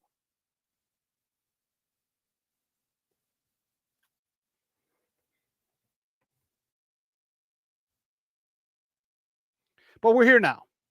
So what Caleb has to do is this. If he has any preconceived notions, any anger, any animosity, any jealousy, whatever he has toward DJ Moore, get rid of it. Get rid of it. That's the whole purpose of playing football, is to have different cultures, different people, different personalities, different races, creeds, personalities. Come together for one cause. Come together for this cause. I know he said it was a Justin guy. I know he said, ain't nothing better than Justin. I know. But the fact of the matter is you got a stud number 1 receiver, and you're letting him rot. You're letting him rot. Did you see the Thursday night game yesterday? Did you see that Thursday night game yesterday? Who did Joe Burrow go to? Twice at the end of the game. Jamar Chase, his number 1 receiver. That's how you use a number 1 receiver. We have that dude. We have a guy just like that who can do all those things. Use him. Use him. Keenan Allen's not going to be here anymore next year, so you don't have to worry about getting him his numbers. Roma Dunze should be wide open now. If you're gonna force feed Caleb or force feed DJ, they're gonna double team him. Have a guy probably shaded if they have him too high. Shaded, look for Keenan Allen, and Rome should be wide open. Cole Kmet should be wide open. But Cam's he's got to do a much better job of seeing receivers. Everyone yelled at Justin. He didn't see a receiver. He missed a receiver. He didn't. Isn't that what we yelled at Justin? Everyone complained about Justin, but no one's complaining about, he missed that wide receiver. He missed DJ Moore on the 2-yard line. No one around him. Where's the vitriol there? I don't hear the Caleb cult coming at us then. I don't hear. They're pretty quiet on the home front. On the Twitter front. Pretty quiet.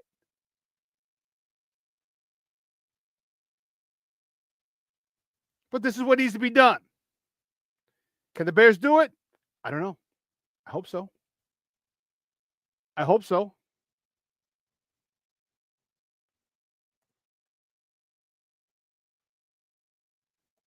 I hope so.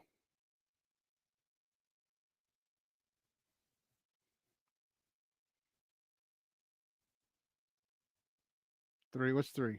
16.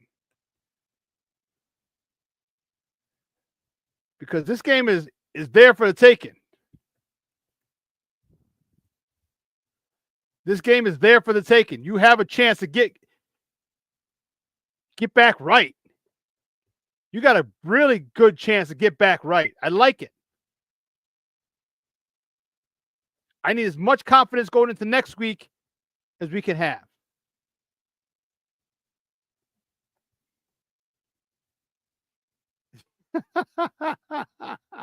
They need to Voltron this shit now. King Book of World. I was just talking about Voltron this morning at CrossFit. That's hilarious, King Book of World. That is hilarious. Junior says, well, the guy you didn't draft, who's now a Steeler, would have this old score. I think they'd have this offense would be phenomenal. This offense would be phenomenal. He'd force feed DJ Moore. He'd hit Cole Kmet, and he'd hit his other people.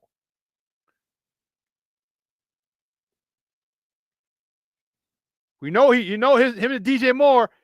That connection was there. Him and Cole Kmet. That connection was there. Now you add a Keenan Allen and a Rome Odunze and a DeAndre Swift.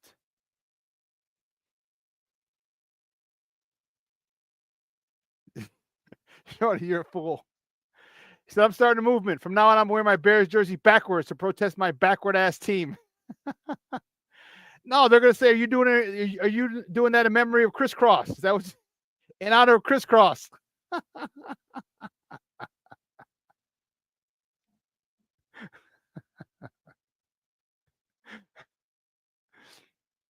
Black Diamond says, you know why there's no vitriol, Shawn. You're damn right I know. Because people think because they yell loud, they're right. People think because they have a bigger platform or it hits more people hear it or read it, that they're right. It doesn't mean you're right. It means you have a bigger platform or more people read it or hear it. You can say the dumbest shit out of a microphone on an interview, on a television interview. It doesn't make it right. Junior, jump.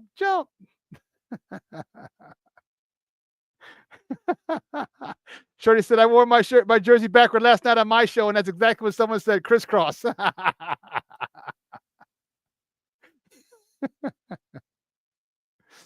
Wickle says, I know exactly who you're talking about, Shawn. You know what? It's funny, man. Doesn't make it right. I'm telling you, I played this game for a long time. I coached it for a long time. I had some of the best coaches in anyone can ever ask for. I'm not disrespecting anybody else's coaches. You may have had great coaches as well. And if you did, God bless you. You're fortunate.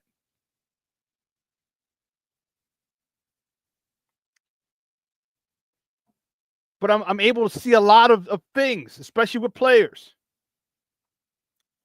Listen, I'm not special. It's just I played the game long enough. All right? Listen, who here works on cars? We've all known people who are phenomenal mechanics who fix a car. Maybe they were actual mechanics. And you tell them what's wrong with the car, and they can diagnose it. Oh, it's got to be this. Well, you turn on the car right away, like, oh, shit, it's that. They just know. It's experience. I didn't have an agenda. Justin didn't take me out to dinner. Justin didn't give me any money. Didn't put any money on my books. Okay? I just thought that was a better situation for our Bears. And I'm not saying Caleb's not going to be good. I'm not. Please don't say that. Please don't think that I'm saying that. He can be. He can be great. But now you're starting over. You know, I don't know what we're going to do with the trade deadline. Or I should say, I don't know. I didn't know what we were going to do with the trade deadline. Obviously, we did nothing. Because had we been 6-3, had we been 7-2 or 6-2? Excuse me, 6-2. We would have been buyers.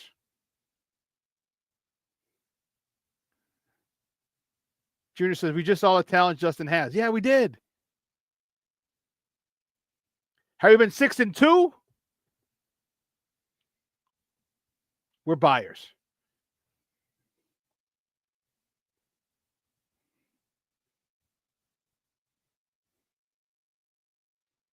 King Booker World said, I was a Justin guy as well, but I said I will back our GM. I also approached this as Caleb is a rookie. A lot of folks didn't.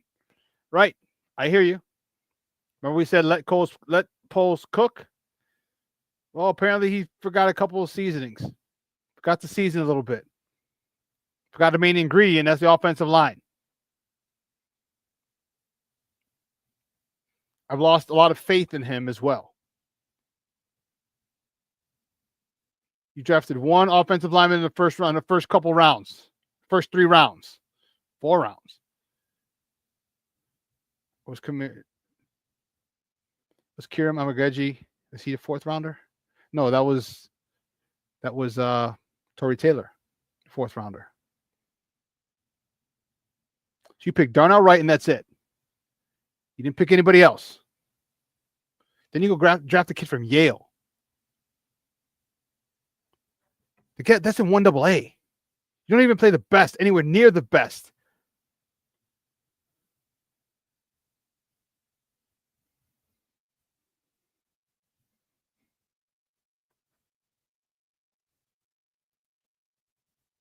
This is why, from Jump Street, you know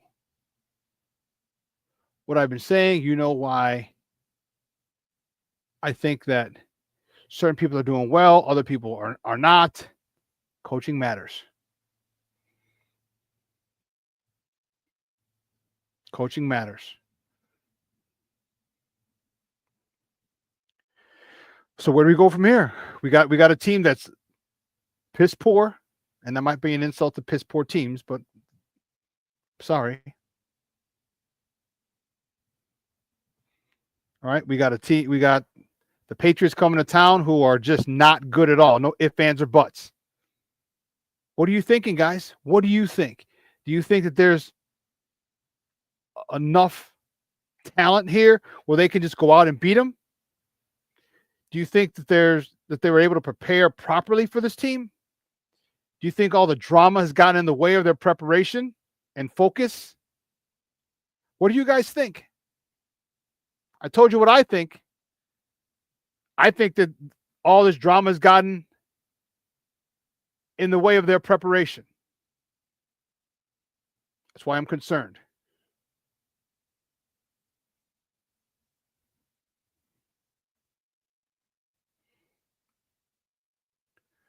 Cornelius says, I was with Justin, but I think Poles made the choice by drafting Caleb. Caleb is definitely a franchise quarterback if Poles gets the right coaches and players. Isn't that what we said about Justin, though? And remember, all the Caleb coaches say, well, what do you want? You want great players? You want a great coach? You got to have all pro at every position? We're like, no, we just need good players. Just need a good coach. Remember all those retorts that people had whenever you stuck up for Justin? Remember those? Oh, what did you want? First team All-America, first team All-Pro, first a Pro Bowler at every position? Like, no, just get him competent players. Look what he can do when he has competent players. Look what he did in college when he had competent players. 2-time college football playoff, 1 national championship appearance, and who knows what would have happened had he not gotten hurt in the championship game.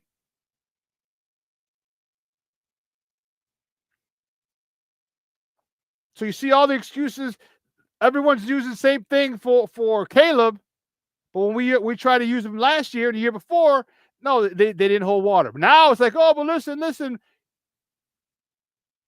And this is where the hypocrisy comes in from a lot of people.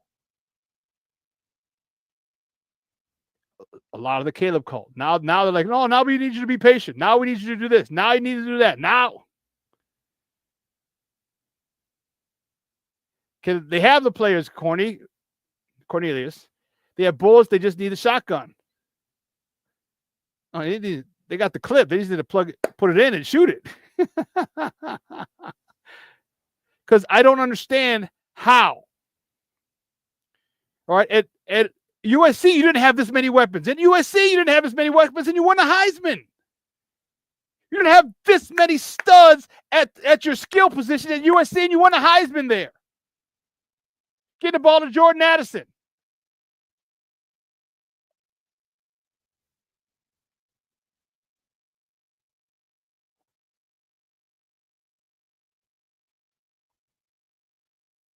Right? Here you got DJ, Keenan, Rome, Cole, Gerald Everett, DeAndre Swift.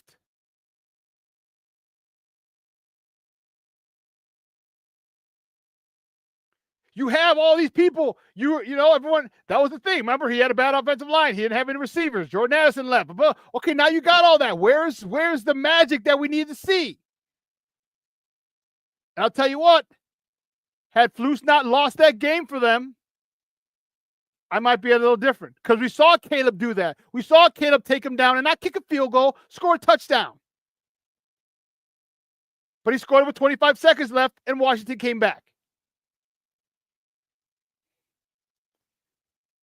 Cornelius, you said, I don't want to put Justin down, but why isn't he playing in Pittsburgh under a better coaching system? Because let me tell you something. Sometimes you have to unlearn what you've learned. Remember when I told you guys, I said the most important coaching you get, every level up, from Pop Warner to high school to college to the pros, the most important coaching you get are it's definitely your first season, but your first 2 seasons. And what did Justin have? Justin was running for his goddamn life. His first 2 seasons.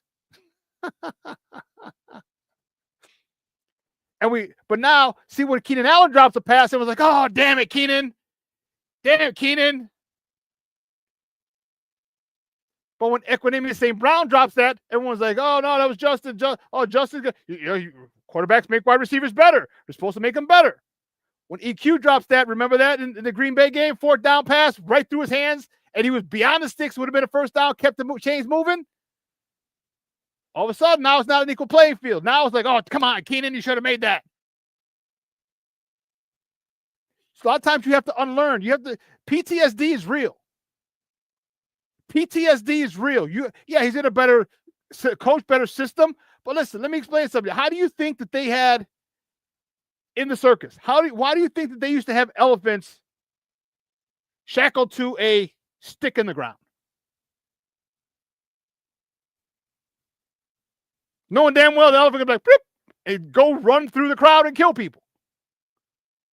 Why do you think? Why is that? Because it was trained. This is the way they trained him. This is the coaching that he got when he was here. Mr. Trubisky got shitty coaching, although he had a good year. But Justin Fields had shit coaching. Justin Fields had a shit offensive line. Justin Fields was running for his life. Justin Fields had no receivers.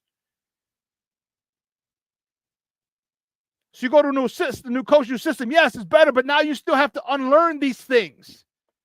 Let me ask you a question. As you get older, is there things that you have to unlearn that you learned as a kid?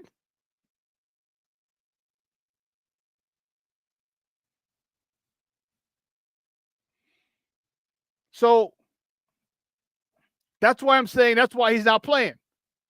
But they're 4-2. They're 4-2 atop the NFC North. First place.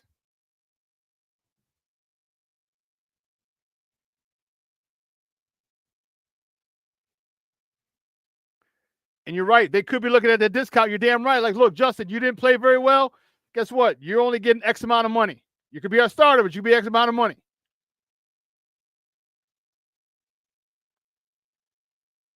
You get hit in the same system 2 years in a row?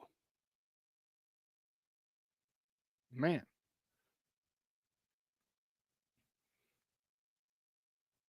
So my thought is this. I didn't mean to bring up that whole debate again, because we're here now. We're here. I just want Caleb to do things better. I want him to hit an open receiver when his open receiver is open. I want him to throw a fastball when you know it's a cover 2 and it's a hole shot. He's between a corner and a safety. You have to throw a fastball. I need him to understand the different types of deliveries that you need to pass, the different types of passes you need to put, different type of touch you need to put on your passes for each specific route. That should have been done in high school. Hell, it's done in grammar school, but it should have been done in high school. Why is that such a problem? You're generational. This shouldn't be a problem. Running for your life, that's an issue. Not reading defenses, that could be an issue. But when you got guys wide open, you know what they're doing, then getting the ball to them shouldn't be an issue.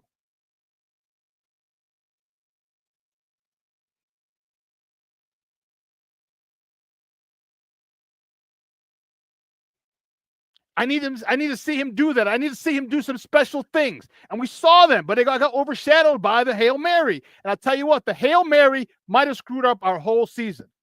This is why if Eberflus has to go, unless you can get this ship righted, you can't let one game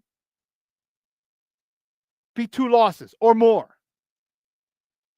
It's already 2 losses for us. We lost last week because of the Hail Mary pass.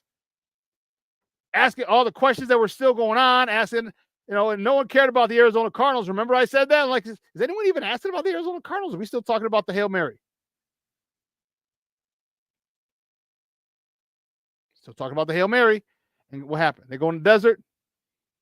Team that sucked in the run game, sucked in the run defense, sucked. You can't score?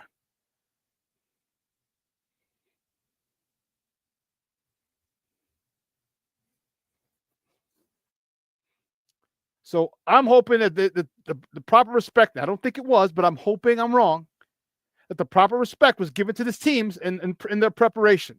Because if it was, I'm telling you, they will blow this team out.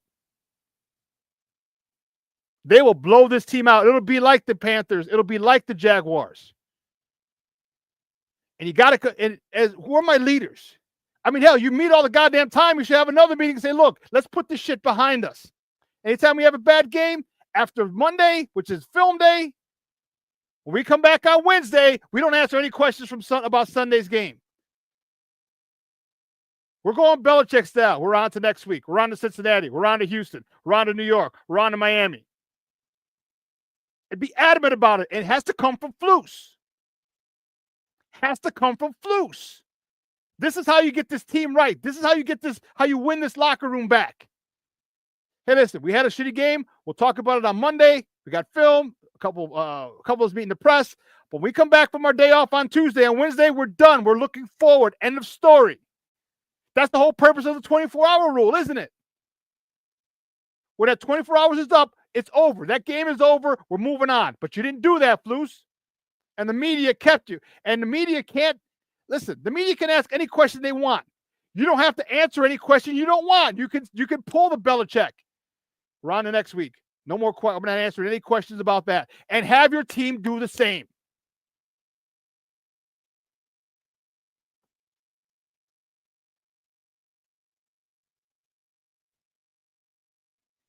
Off the Dove says, woo, you're on to something, Shawn. Stop dragging our loss, talking about it all week. Great advice. Yeah, it's over. And Flus even said, we got a 24-hour rule. How many times do you hear the players? We got a 24-hour rule. We got a 24-hour rule. We got a 24-hour rule. Then don't ask about it even a week. Don't answer the question. Next question. Not answering any questions about last week. We're moving forward. Next question. Period. End of story. And then now you're training because you're gonna get some people in the media saying, well, what about that? And they're gonna ask, and you could just say, no, I'm not answering it. Next question. Even if it feels like you have to explain himself, he does. Well, listen, just FYI, 2 hours has come and gone. Man, I'm listen. I'm waiting for it, but I got the email. I'm waiting for the parking pass. So many of you know that, or some of you know that there was an issue with my credentials for this year, and I hadn't been at the games. Well, guess what? Our credentials are approved. I'll be at the game on Sunday. I'll be in the press box and in the locker room on Sunday. So I'm excited to be back. So make sure you follow Sports Zone Chicago. Make sure you follow my page. I'll have a lot of interviews coming from the locker room, players' comments right after the game, and I'll be coming from the locker room. So make sure you check out my page, Sports Zone Chicago's Facebook, Twitter, and Instagram pages.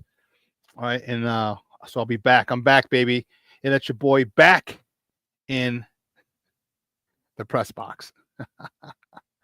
Well, listen, guys, 2 hours is coming and going. I had a phenomenal time. This was great. I love you guys. I love the support. And listen, it's going to be a beautiful weekend in Chicago. A little nippy. That's perfect. All right, get out there, do something. Rooftops are still open. Patios are still open. All right, still a lot of touristy things. Do something with someone that you love, someone you care about. Meet up with friends. All right, go watch the Bear game. All right? Go watch the Bear game. Do what you got to do, but let your loved ones know you love them, because as they always say, tomorrow is promised to no one. Okay? Make sure you send out a voice memo, a text, whatever, a call, but let your loved ones know you love them. All right? Time moves fast, man. Time moves fast. Like Ferris Bueller says, if you don't slow down every once in a while, you might just miss it. Okay? You're like, man, I meant to call him, and here he passes away, or she passes away. Man, I meant to call her. I was thinking about her. Don't think about it. Do it. So for everyone here at Sports Zone Chicago, we'll replay this at 6, at 12:15. King Booker, well, you're a fool. Tell him, Shawn, stop being bitches. Oh, so yeah. Some people know there's a caveat, but that's all right. I will talk about it. So anyway, listen, guys, I had a phenomenal time. Again, this replays at 6, at 12:15, in an hour and 10 minutes. Lakina and Sid come at you for another 2 hours with Second City Sports. So guys, have a phenomenal day. If you're going to the game, let me know. All right, let me know if you're tailgating. I may stop by because I'm gonna be there early. I'll be there early, and maybe I'll swing by your tailgate, say what's up, get a pic, get a selfie or whatnot. If you're going to the game, let me know. But it'd be great to meet some of you if you're going to the game. So, but for everyone here at Sports Zone Chicago, guys, I'm your boy, the SuperBack, Shawn Sierra. Have a phenomenal weekend. Please, I'm telling you again, let your loved ones know you love them. Send a voicemail, a text, a call, something, a voice memo, something to somebody that you haven't spoke to in a while. Please do it. You'll be happy. They're going to be extremely happy. And as Shorty says, wear your jersey backwards. All right, guys. King Booker World says peace. I'm your boy, the SuperBack, Shawn Sierra. Peoples, I am out. Hey, happy Veterans Day. I don't know if we'll do a show. Yeah, we got to do a show for the post game. So yeah, we'll do a show on Monday. So we'll see you then. All right, for everyone here at Sports Zone Chicago, I'm your boy, the SuperBack, Shawn Sierra. I am out.